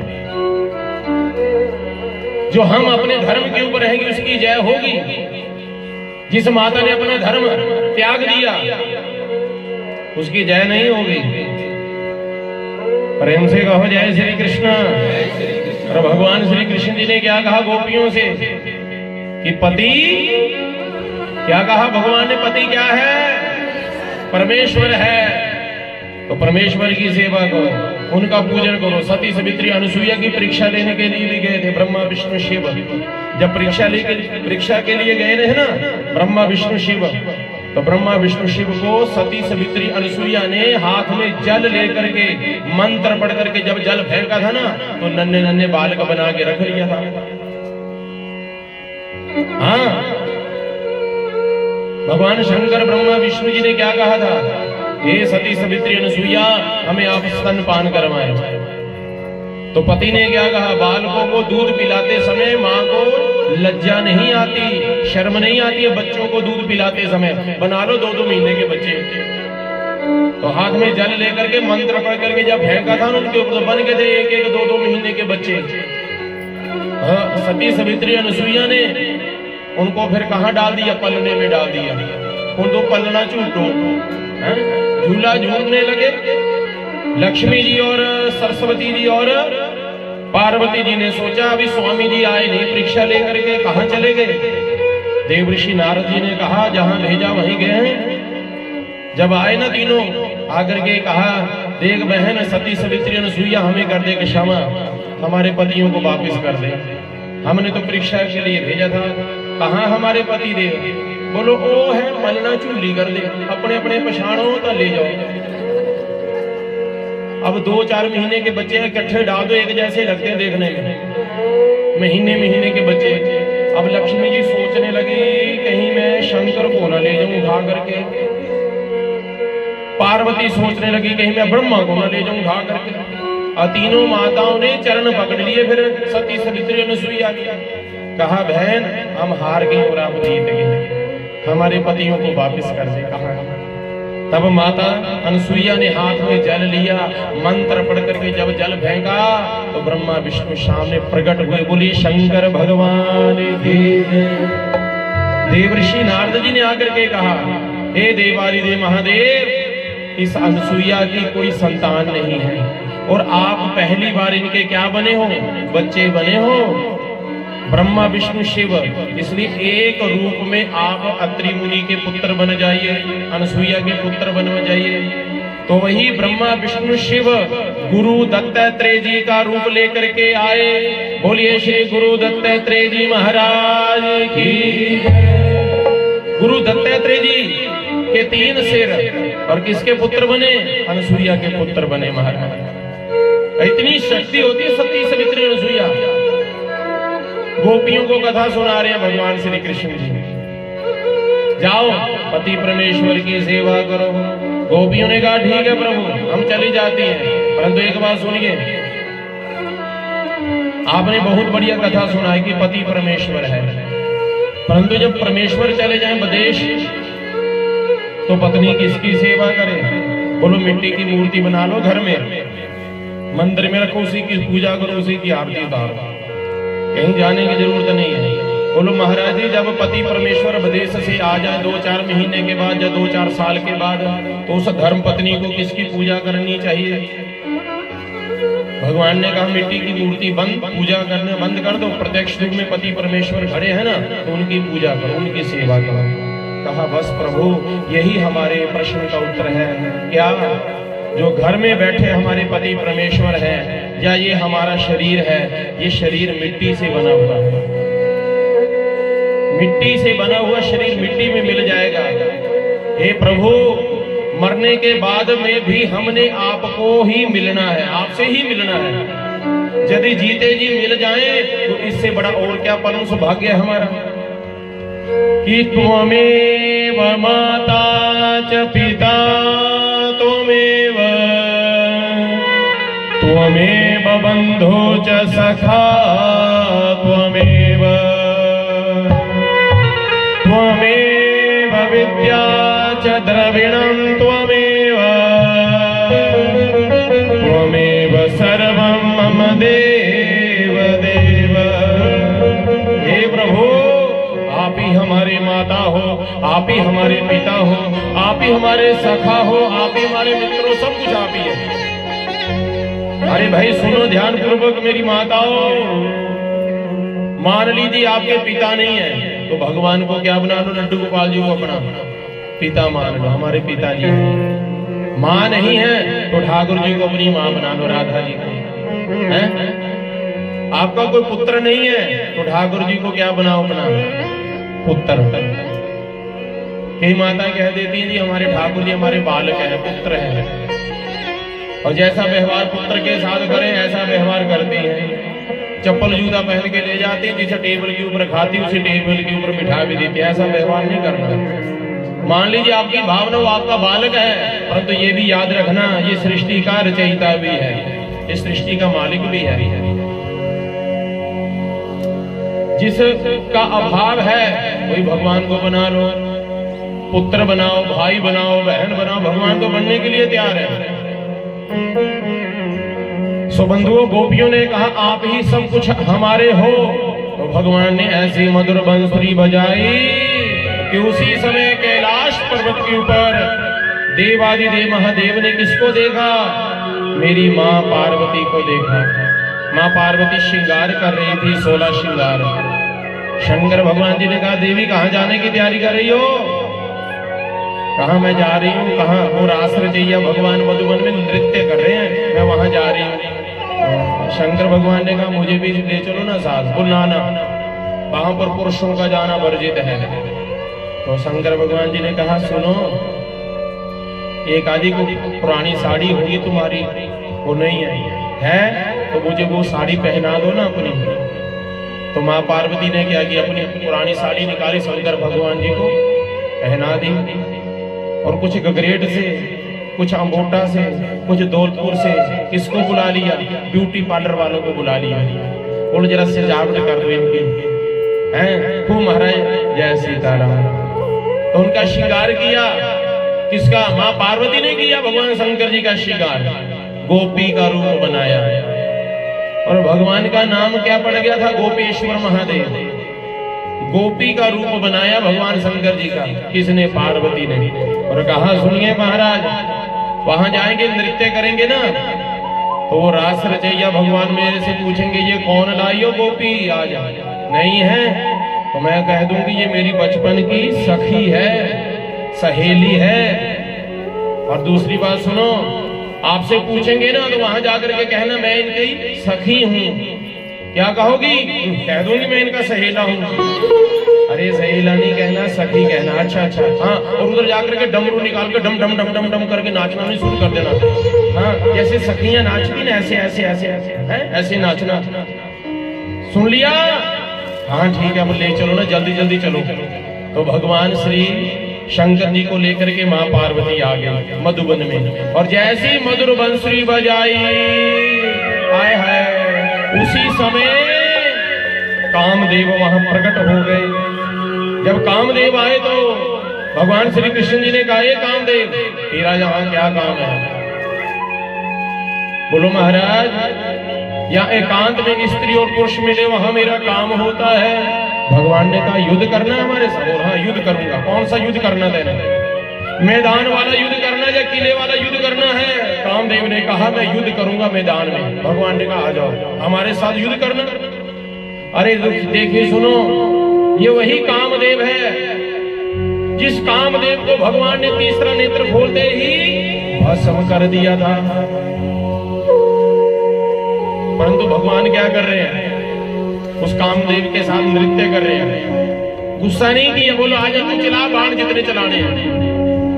भगवान कहते हैं मैं सबको मुरली बजा करके ही जीत लेता हूं, क्रोध नहीं करता हूं मैं। और शंकर भगवान जी के हाथ में तो त्रिशूल, राम जी के हाथ में धनुष बाण, माँ भगवती जगदम्बा के हाथ में खड्ग, हनुमान जी के हाथ में गुर्ज, परंतु मेरे मुरली मनोहर के हाथ में क्या है? मुरली। और ऐसी मुरली बजाते सबको मोहित कर देते महाराज। हाँ, और प्रभु प्रेमी ऐसी मधुर बंसुरी बजाई, वे रास रचाई 3 प्रकार से। एक गोपी, एक कृष्ण, 2 गोपियां, 2 कृष्ण, और जितनी गोपियां उतने ही कृष्ण हो गए।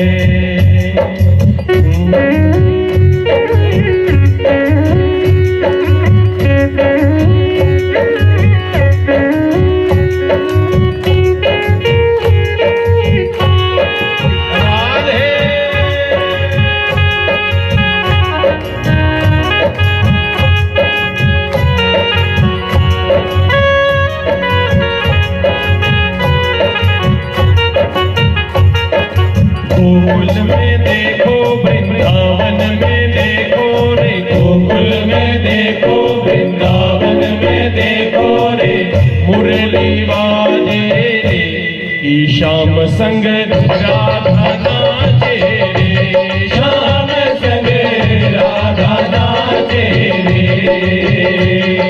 गोकुल में देखो, वृंदावन में देखो रे, गोकुल में देखो, वृंदावन में देखो रे, श्याम संग राधा नाचे रे, श्याम संग राधा नाचे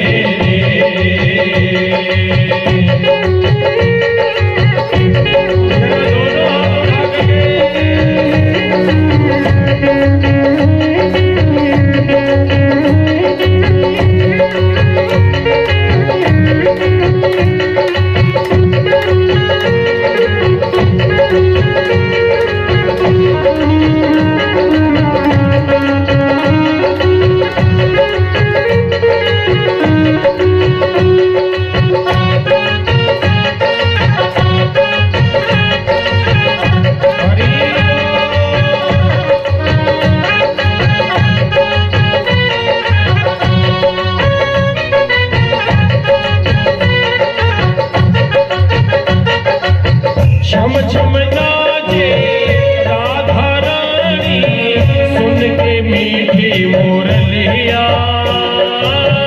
छम छम नाचे राधा रानी, सुन के मीठी मुरलिया। श्याम छवि पे सब बलिहारी, बाल बाल और गैया। श्याम छवि पे सब बलिहारी, बाल बाल और गैया। सर्द सर्द चाले रे मस्त पुरवैया रे, सर्द सर्द चाले रे मस्त पुरवैया रे।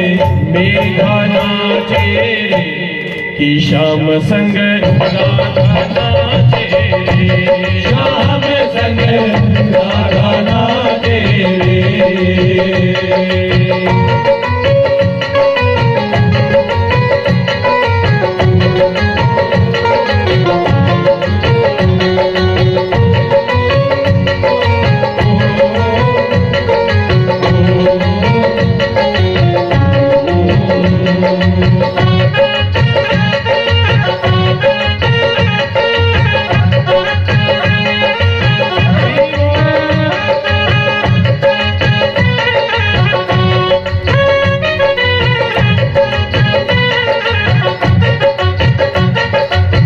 बंसी पट पर यमुना तट पर कान्हा रास जावे।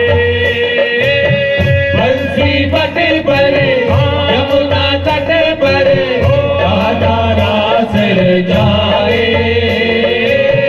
गोपी बन कर शंकर आए, गोपेश्वर कहलाए।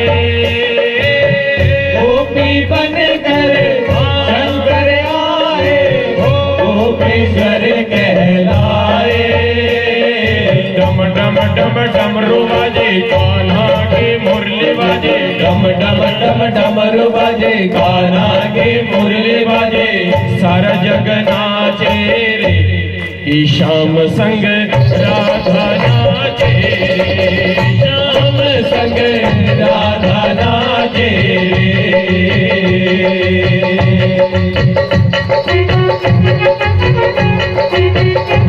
हरि बोल।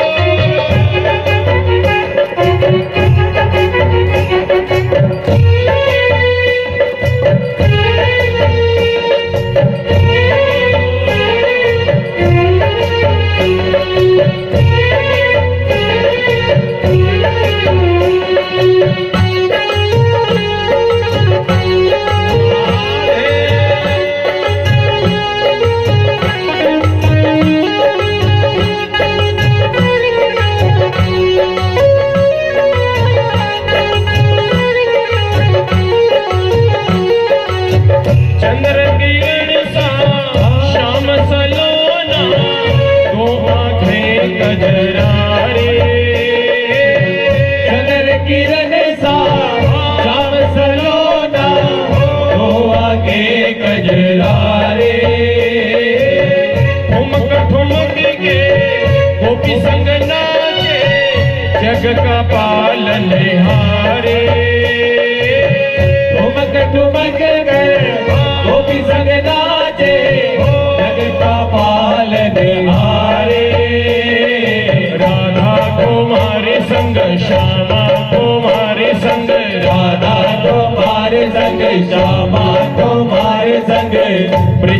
विराजे रे कि श्याम संग राधा नाचे रे, श्याम संग राधा नाचे रे। गोकुल में देखो वृंदावन में देखो रे, गोकुल में देखो वृंदावन में देखो रे, मुरली बाजे रे कि श्याम संग राधा नाचे रे, श्याम संग राधा नाचे रे, श्याम संग राधा नाचे रे, श्याम संग राधा नाचे रे, श्याम संग राधा नाचे रे। जय जय श्री राम कृष्ण। बंसी बट पर और यमुना तट पर जी कान्हा रास रजावे, गोपी बन कर शंकर आए और गोपेश्वर कहलाए। डम डम डम डमरू बाजे जी कान्हा की और सारा जग श्याम संग राधा नाचे। गोपेश्वर महादेव की। भगवान शंकर जी का नाम एक क्या पड़ गया? गोपेश्वर महादेव। आपने दर्शन किए होंगे जब वृंदावन गए होंगे, है ना, किए ना, गोपी महाराज गोपेश्वर महादेव के।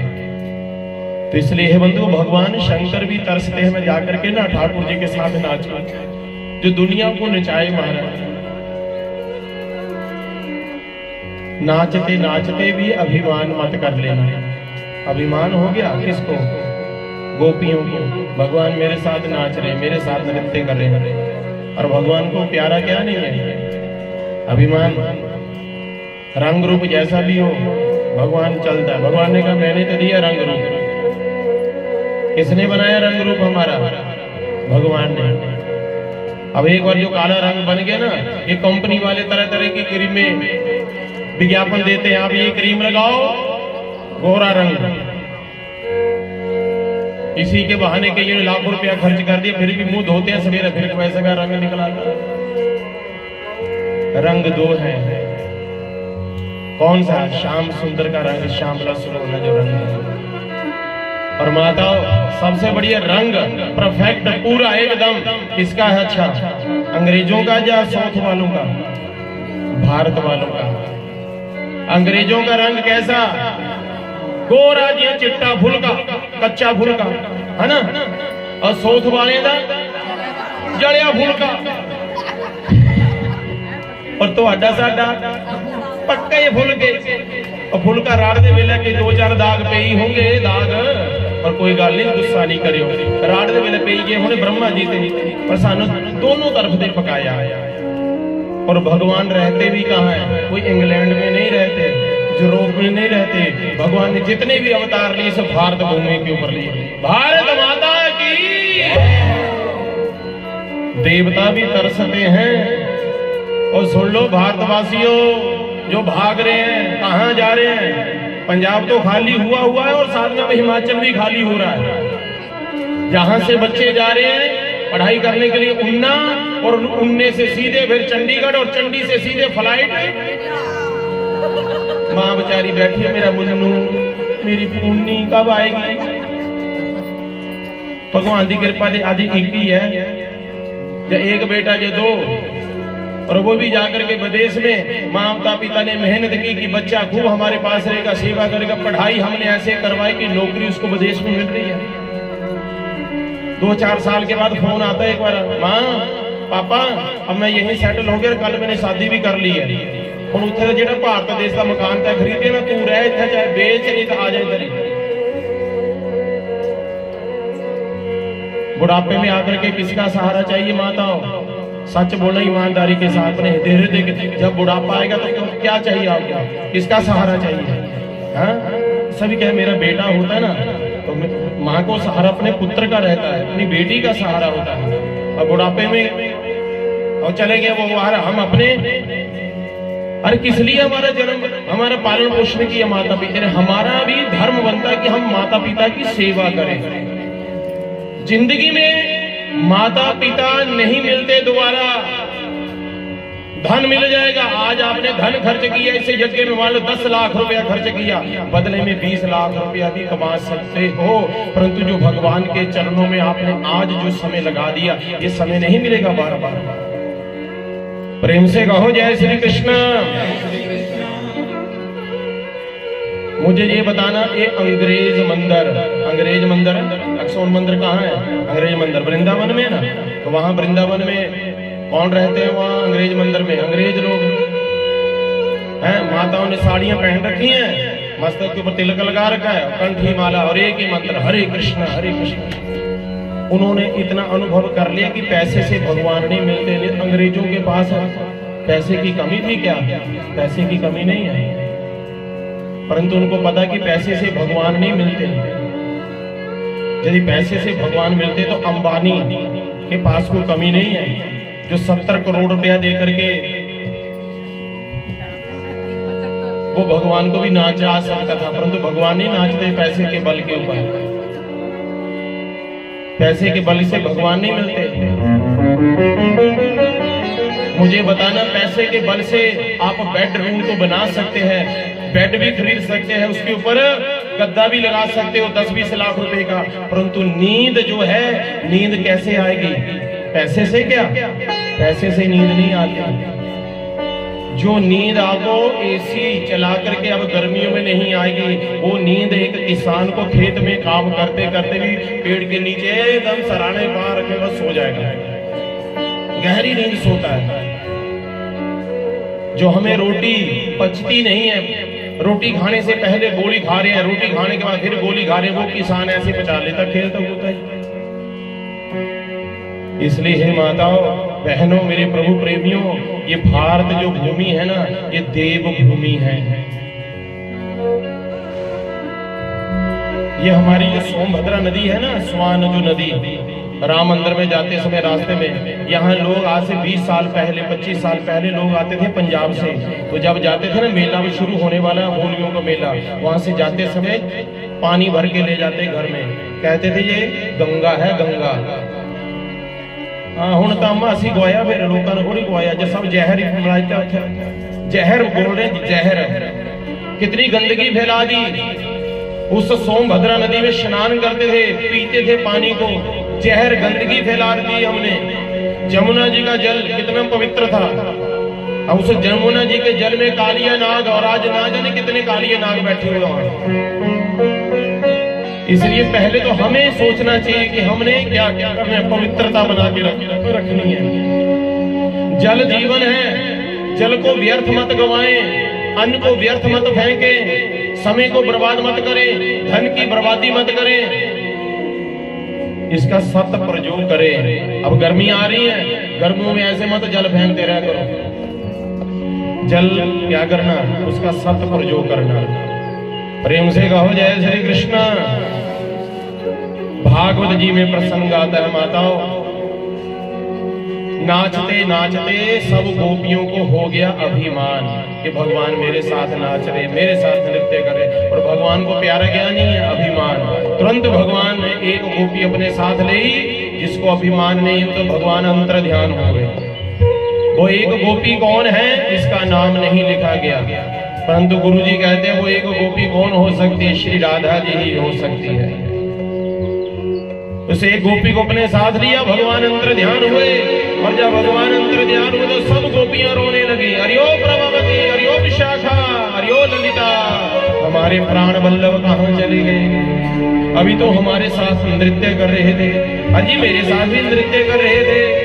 लताओं से पूछा, पेड़ों से पूछा, अरे हे बरगद के पेड़ आप बता दो हमारे प्राण वल्लभ कहाँ चले गए? आम के पेड़ से पूछा, अरे जो कदरी दल का पेड़ था उससे पूछा, किसी ने नहीं बताया।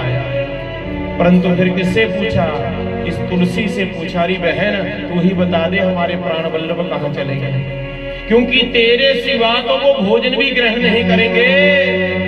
दूसरी गोपी ने कहा ये नहीं बताएगी, क्यों? बोलो ये हमारी सोच जो लगती है, इतने में हवा का झोंका आया, तुलसी का पौधा ऐसे हिल गया। बोलो देख देख, ये सिर हिला करके कह रही मैं नहीं बताऊंगी, गोपियां रोती हैं, भगवान को याद करते करते उनकी विरहा में रोते रोते एक गीत गाया, जिस गीत का नाम क्या रखा गया? गोपी गीत। और गोपी गीत के 19 मंत्र हैं और हर एक मंत्र के अंदर हर एक गोपी की अपनी ही भावना है। तो आइए हम सब गोपी बन करके इन 19 मंत्रों में से 2-4 मंत्र गुनगुना लेते हैं। गोपी ऊंचू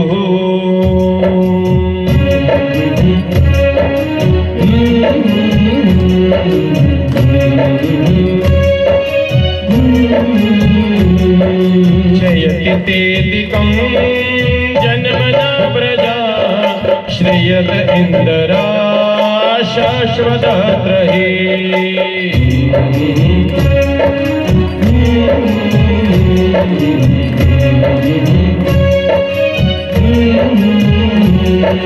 दैत्य दृश्यतां दीक्षुतावका स्वैधृता स्वास्त्वां विचिन्वते।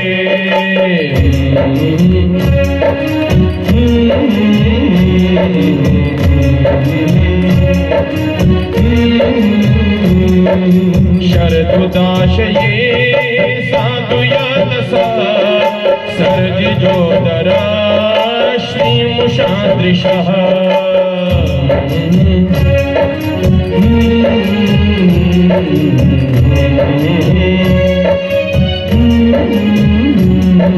सुरतनाथ ते शुल्कदासिका बरद विघ्नतो नेह किं वदः।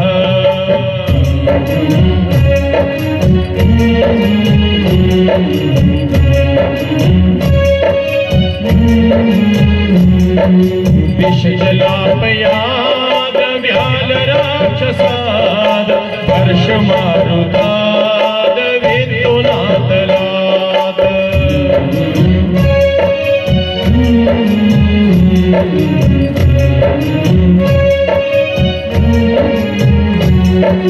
वृषभ आत्मयाद विश्वतो भया वृषभदेव वयं रक्षितामहो।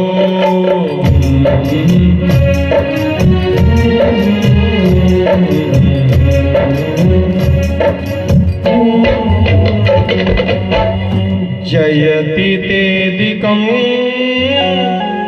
जन्मना व्रजा श्रेयत इंदरा शाश्वतत्रहि।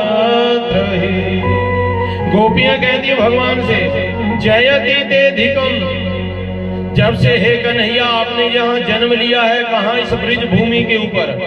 तभी इस ब्रिज भूमि की महिमा बढ़ी, और आज से पहले ब्रिज भूमि की महिमा भी नहीं थी कुछ। जब से आपने यहाँ जन्म लिया है, इस ब्रिज भूमि की क्या बढ़ गई? महिमा बढ़ गई। अंबोटा गांव की महिमा कैसे बढ़ गई? भागवत भगवान आ रहे हैं, कभी राम जी आ रहे हैं, कभी शंकर जी आ रहे हैं, कभी कृष्ण जी आ रहे हैं, तो महिमा बढ़ गई आपके गांव की। और आज से पहले जब नहीं आते थे भगवान, तो कौन जानता था अंबोटा गांव का? कौन जानता था इस दास को? कोई नहीं जानता था। हमारी महिमा, आपकी महिमा किसने बढ़ा दी? भगवान की कथा ने। वो कथा हमारे अंदर आई, हमारी और आपकी महिमा बढ़ गई। नहीं थी पहले भगवान, तो महिमा भी नहीं थी। गोपियों ने कहा प्रभु इस ब्रिज भूमि की महिमा बढ़ी आपके जन्म के बाद, और महिमा बढ़ने के बाद हमें भी जीना आ गया, हमने आपसे प्रेम किया, और अब अपनी विरहा की अग्नि में क्यों जला रहे हो? यदि ऐसे ही जलाना था तो क्यों बचाया उस जलती हुई अग्नि से? जैसे अभी मार रहे हो आप अपनी विरहा की अग्नि में, तो मरने देना था उस विषैले जहर से। उस कालिया नाग का जो विषैला जहर था पीने देना था हमें, क्यों बचाया? मरने देना तो उस पर्वत के नीचे दब के क्यों बचाया? क्यों बचाया उस पानी से? उस अवर्तक नामक मेघ जब जल बरसा रहे थे, क्यों बचाया हमें? यदि ऐसे ही मारना था तो उस समय मरने देना था ना। गोपियां खूब रोती हैं भगवान के आगे, खूब रोती हैं माताओं। तब उसी समय जब अंतर हृदय से सच्चे मन से भगवान को याद कर रही थी, तो अंतर हृदय से वो रास रचैया प्रकट हो गए। बोलिए रास रचैया भगवान की। गैया, वो भगवान का नाम पड़ गया अंतर हृदय से जब भगवान प्रकट हुए। और इधर देवर्षि नारद जी मन में सोच रहे हैं कि जिस काम के लिए भगवान आए वो काम तो कर ही नहीं रहे। भगवान ने अवतार क्यों लिया है इस संसार में? के विप्रधेनु सुर संतहित लीन मनुज अवतार, निज इच्छा निर्मत तनु माया गुण गोपार। भगवान ने अवतार क्यों लिया है? गौ की रक्षा करने के लिए, ब्राह्मणों की रक्षा करने के लिए, आप जैसे समस्त भक्तों की रक्षा करने के लिए। देवर्षि नारद जी ने कहा जब भगवान गौओं की सेवा कर रहे हैं, कभी गोपियों के साथ नाच रहे हैं, कंस का उद्धार कब करेंगे? तो एक दिन देवर्षि नारद जी कहाँ चले गए? मथुरा। वहां कंस महाराज जी ने स्वागत किया और देवर्षि नारद जी ने कहा, हे महाराज, शत्रु और रोग को कभी कमजोर नहीं समझना चाहिए। आपका जो शत्रु है 11 वर्ष का होने लगा, कब मारोगे? कंस महाराज जी ने कहा, महाराज मैं जहां से एक एक राक्षस चुन चुन करके भेजता हूं कृष्ण को मारने के लिए, परंतु समाचार क्या मिलता कि कृष्ण ने ही मार दिया।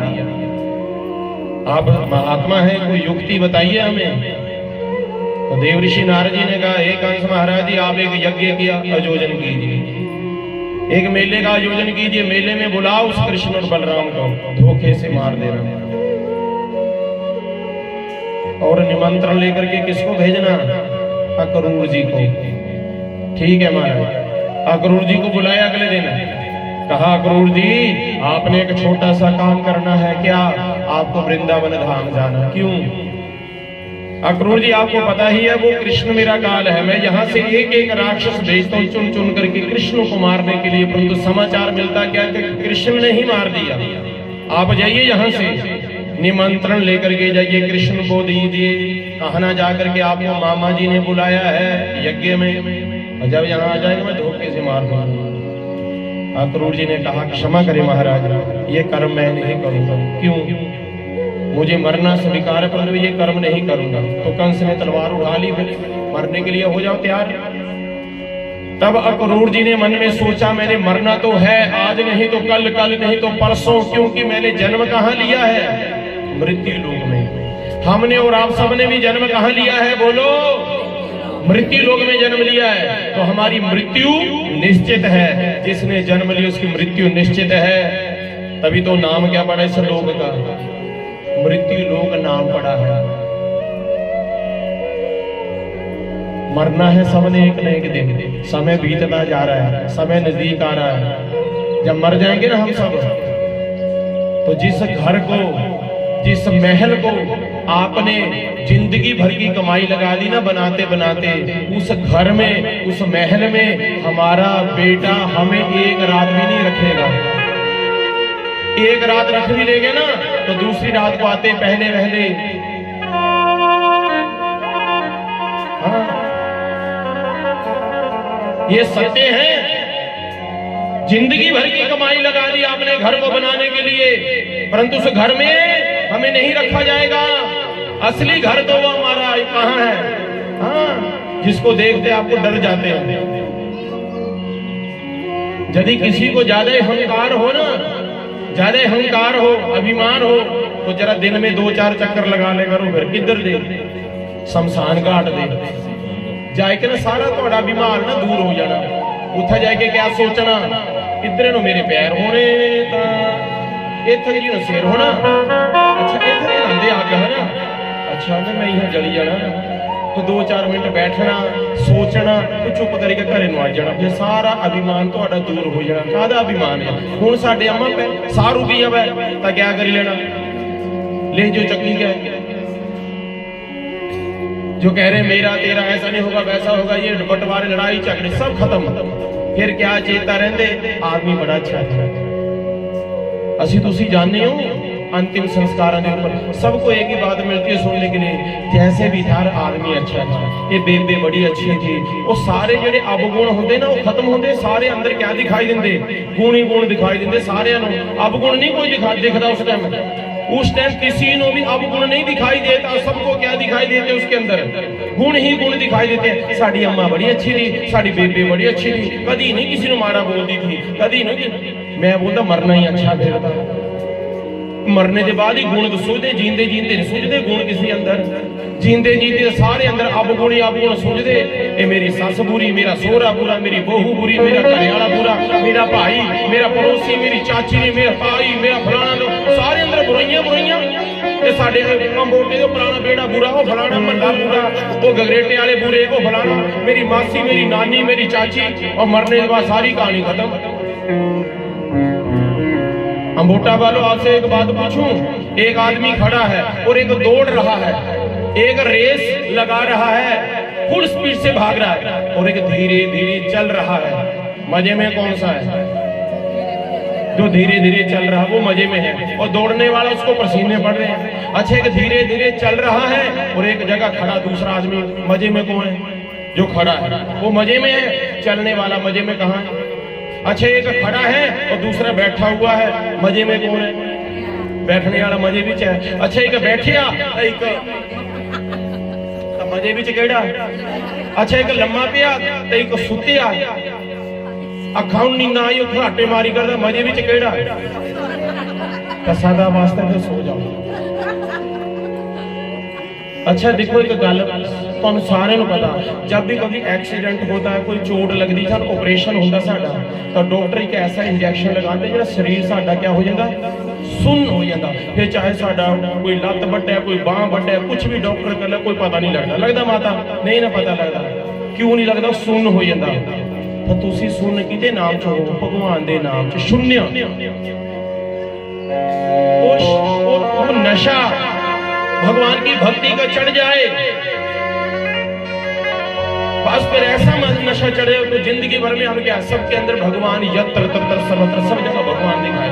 और डॉक्टर जो होते हैं ना, भगवान का दूसरा रूप होते हैं डॉक्टर। एक भगवान तो जिसने जन्म दिया, और दूसरा जो डॉक्टर जिसने हमें बचा लिया, हमें वही भगवान है। प्रेम से कहो जय श्री कृष्ण, जय श्री कृष्ण। सुभागवत जी में प्रसंग आता है, अक्रूर जी ने कहा मैंने मरना तो है, मैं भगवान के दर्शन करके ही मरूंगा।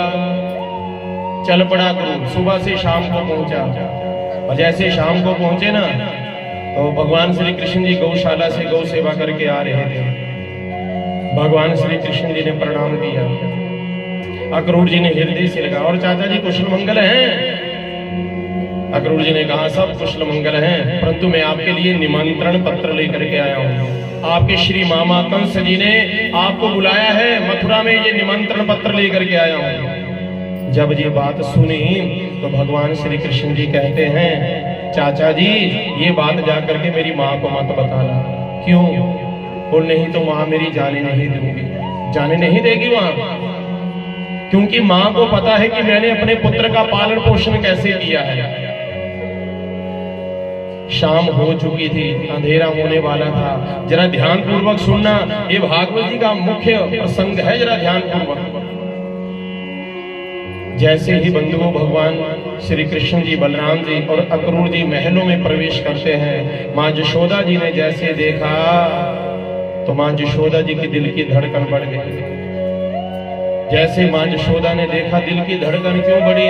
क्योंकि जब भी कोई मथुरा से आता है तो मेरे कन्हैया के जीवन में संकट जरूर आता है।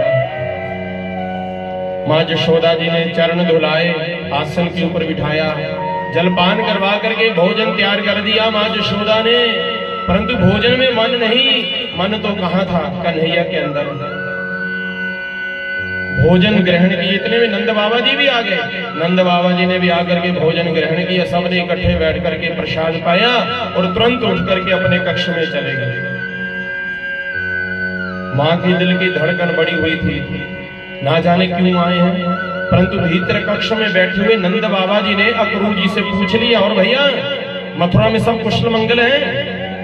और इधर माँ यशोदा ने भोजन की थाली रखी थी आगे, एक ग्रास तोड़ा था खाने के लिए। ग्रास अभी मुख तक गया ही नहीं था कि अक्रूर जी ने कह दिया भीतर कक्ष में बैठे हुए, भैया कंस महाराज जी ने कृष्ण और बलराम को बुलाया है मथुरा में, जैसे ये बात सुनी माँ यशोदा ने, तो यशोदा जी के हाथ से ग्रास छूट गया, धरती के ऊपर पड़ गया। तुरंत उठी और भाग करके, मारा क्या कहा भैया, क्या कहा? उस दुष्ट पापी ने मेरे बालकों को याद किया है, मैं नहीं जाने दूंगी अपने बालकों। खूब रोई, खूब रोने लगी जोर जोर से। परंतु रोने के बाद जैसे मेरे प्रभु ने सुनी, मेरे भगवान तुरंत भाग करके आए। मैया मैया क्या हुआ? हृदय से लगा करके हिचकियां मार मार करके रोने लगी। कन्हैया तू मुझे छोड़ करके तो नहीं चला जाएगा? मैया मैं कहाँ जा रहा हूँ, तुम्हारे पास तो खड़ा हूँ। खूब रोती है मैया। मैया क्यों रो रही हो? कहाँ जा रहा हूँ मैं? कन्हैया तुझे याद किया है, तुम्हारे मामा कंस ने मथुरा में बुलाया है, तो मैया हम तो जाएंगे फिर। ना ना ना, तुम्हारे मामा बड़े दुष्ट हैं, बड़े पापी हैं, वो तुझे मार देंगे बेटा। माँ को पता है ना कि मैंने कैसे पालन पोषण किया अपने बच्चों का। बच्चे चाहे जितना मर्जी बड़े हो जाएं, माँ के लिए वो बच्चे ही रहते हैं। माँ फिर भी अपने बच्चे को क्या बुलाती है? अरे वो बच्चा है। माँ को हमेशा चिंता रहती अपने बच्चों की। माँ से कन्हैया कहते, माँ ठीक है हम नहीं जाएंगे, परंतु चलो भोजन तो ग्रहण कर लो। माँ कहती मुझे भूख नहीं है। रसोई में गए तो वहां रोटी की थाली सजी हुई थी, भोजन की थाली ना, मैंने भोजन नहीं करना। माँ को लेकर के अपने कक्ष में आ गए। पूरी रात भर रोती रही माँ, कभी दाएं करवट ले, कभी बाएं करवट ले। कन्हैया ने देखा माँ तो बरामदे में जाकर के रो रही है। तुरंत के जाकर के पूछा, मैया क्यों रो रही हो, क्या हुआ? हृदय से लगा करके खूब रोई माँ, खूब रोई। कान पकड़ लिए माँ ने, अपने कान पकड़ के हाथ जोड़ करके कहा, कन्हैया मैंने बचपन में तुझे उखल के साथ बांध दिया था, तुझे माखन नहीं दिया था खाने के लिए, कहीं वो बात बुरी तो नहीं लगी तुझे? माँ को हृदय से लगाया और कन्हैया कहते, माँ तू मेरी माँ है, तू चाहे मुझे कान से पकड़ ले, चाहे जैसे भी कर ले, तू मेरी माँ है। माँ बहुत रात बीत गई है, चलो ना थोड़ा आराम कर लो। माँ को नींद नहीं आई, रात भर रोती रही। माँ को डर है ना कि मेरा बेटा कहीं मुझे छोड़ करके ना चला जाए। सुबह हुई, सुबह होते ही रथ का मुख मथुरा की ओर कर लिया। नंद बाबा जी आए। नंद बाबा जी ने आकर के कहा, ओ यशोदा क्यों रो रही है? अरे बच्चे जिद कर रहे हैं, 2-4 दिन मेला दिखाऊंगा, घुमा के ले आऊंगा, रोना मत। यशोदा कहती है, ना मैं नहीं जाने दूंगी। मैया मैं जाऊंगा ना, बाबा जा रहे हैं, अब तो साथ में 10-20 सैनिक भी जा रहे हैं ना। अच्छा कन्हैया, जैसे रथ के ऊपर बैठे ना, कन्हैया चला, कन्हैया का रथ चला ना, माँ कहती कन्हैया कन्हैया रुक जाओ, कन्हैया रुक जाओ। माँ तुरंत भाग करके गई, कहाँ? रसोई घर में गई, वहां से मटका भर के लाई माखन का। क्यों? मेरे कन्हैया को माखन बहुत प्यारा है। जाकर के कहा, कन्हैया तुझे रास्ते में भूख लगेगी, ये माखन खा लेना बेटा। और बंधुओं, भागवत में लिखा है, जितने वर्ष तक भगवान मथुरा में रहे, उतने दिन तक क्या वो माखन का मटका था ना, बार बार देखते, मन भर के ना रो लेते भगवान, मन भर के रो लेते। क्यों? मेरी माँ ने दिया अपने समय मुझे, मेरी माँ कितना प्रेम करती है मुझसे। और बंधुओं, जब भगवान चले, आगे गोपियों ने रास्ता रोक लिया, श्री किशोरी जी ने रास्ता रोक लिया। कहा, प्रभु कहाँ जा रहे हो?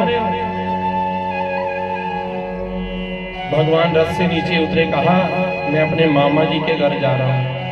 कहा, प्रभु अभी अभी तो हमने आपकी भक्ति करना सीखी थी, आपसे प्रेम करना सीखा था, और अभी आप हमें छोड़ के जा रहे हो? प्रभु यदि आपने ऐसे ही जाना था हमें छोड़ करके, तो क्यों सिखाई हमें अपनी भक्ति करना? क्यों आपने हमसे प्रेम किया है? एक पहले तो आस थी ना आप सबको भी, अम्बोटा वालों की आस थी कि हमारे यहाँ अम्बोटा में ठाकुर परिवार में भगवान भागवत जी आएंगे। अब सोच रहे कल को चले जाएंगे भागवत भगवान, फिर कब आएंगे? एक आने की आस। उस आस के सहारे आपने कितने महीने निकाल लिए, कितने यहाँ रौनकें लगी हुई, खूब चहल पहल लगी हुई थी, सुबह शाम रात दिन हरे कृष्ण कृष्ण कृष्ण हरे हरे, हरे राम संकीर्तन हो रहा है। सुबह 4 बजे से शुरू, रात के 11 बज जाए महाराज। और समय सारणी ऐसे बांध रखी थी कि 4 बजे माताएं जाग जाएं, 5 बजे प्रभात फेरी, 6 बजे आए, 7 बजे पूजा शुरू, और इधर 10 बजे फिर संकीर्तन शुरू, फिर 2, 2:30, 3 बजे तक कथा सुनो, शाम को फिर कथा कीर्तन करो, चलो। कितना समय अच्छा व्यतीत हो रहा था।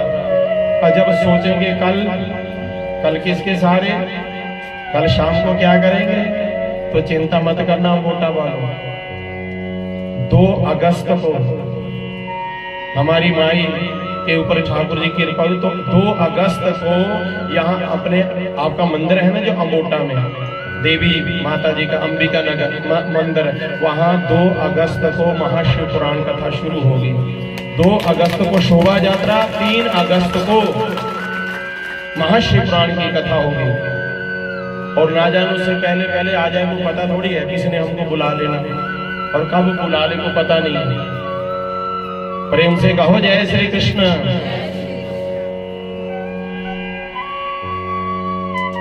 एक आने का एक जाने का दुख हो रहा था, आने की खुशी जाने का दुख रहता है। भगवान ने से कहा गोपी ने, प्रभु जाना चाहते तो चले जाओ, परंतु जाने से पहले एक वादा करके जाओ, आओगे कब आप?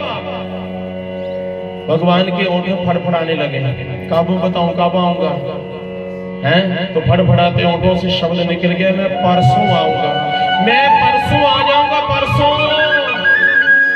परंतु भगवान को गए हुए तो वर्षों बीत गए, भगवान की परसों नहीं आई। और जिस स्थान के ऊपर शब्द निकला था ना, क्या मैं परसों आ जाऊंगा, उस स्थान का नाम ही पड़ गया परसों। भगवान चले, गोपियां भागी पीछे, ग्वाले भागे पीछे, रोते हैं चिल्लाते हैं। गौ माता ने आके रास्ता रोक लिया और गौ माता को प्रणाम किया, माँ मुझे आशीर्वाद दो, मैंने आपका दूध पिया है, वो दुष्ट वो पापी मेरा बाल भी बांका नहीं कर सकता, माँ मुझे आशीर्वाद दो। ये पत्ते पीले पीले पत्ते जो गिर रहे थे पेड़ के ऊपर से, मानो सुखदेव जी कहते राजा परीक्षित, ये मानो कि वो पेड़ों के पत्तों नहीं, वो आंसू गिर रहे हैं। ये प्रकृति रोती है, पशु रोते हैं। भगवान चले गए महाराज, और रास्ते में यमुना बहती हुई आई, तो भगवान ने कहा चाचा जी हमने सुबह से स्नान नहीं किया है, अब यमुना में जल कहाँ गहरा है और कहाँ पर कम गहरा है हमें पता नहीं है, इसलिए पहले आप स्नान कर लीजिए। और जैसे यमुना में स्नान करने के लिए गए, अक्रूर जी नेत्र खोल करके क्या देखा, यमुना जी के अंदर वही भगवान श्री कृष्ण जी जो रथ के ऊपर बैठे हुए थे, वही यमुना जी के अंदर आंखें का सामने वही भगवान। अरे चिंता से मुक्त हो गए, कौन? अक्रूर जी। बोले ये साधारण बालक नहीं है, ये साक्षात भगवान है। चले पहुंचे कहाँ? वृंदावन मथुरा में पहुंच गए। और जब मथुरा में पहुंचे तो वहां क्या देखा माता? मधुमंगल श्री रामा मनसुखा पहले वहां पर खड़े। भगवान ने देखा, रे ओ मधुमंगल कहाँ, अब कैसे, यहाँ क्या कर रहे हो? मधुमंगल ने तुरंत आकर के कहा, रे ओ कन्हैया हमने तो रात को पैदल चलना शुरू कर दिया था। क्यों?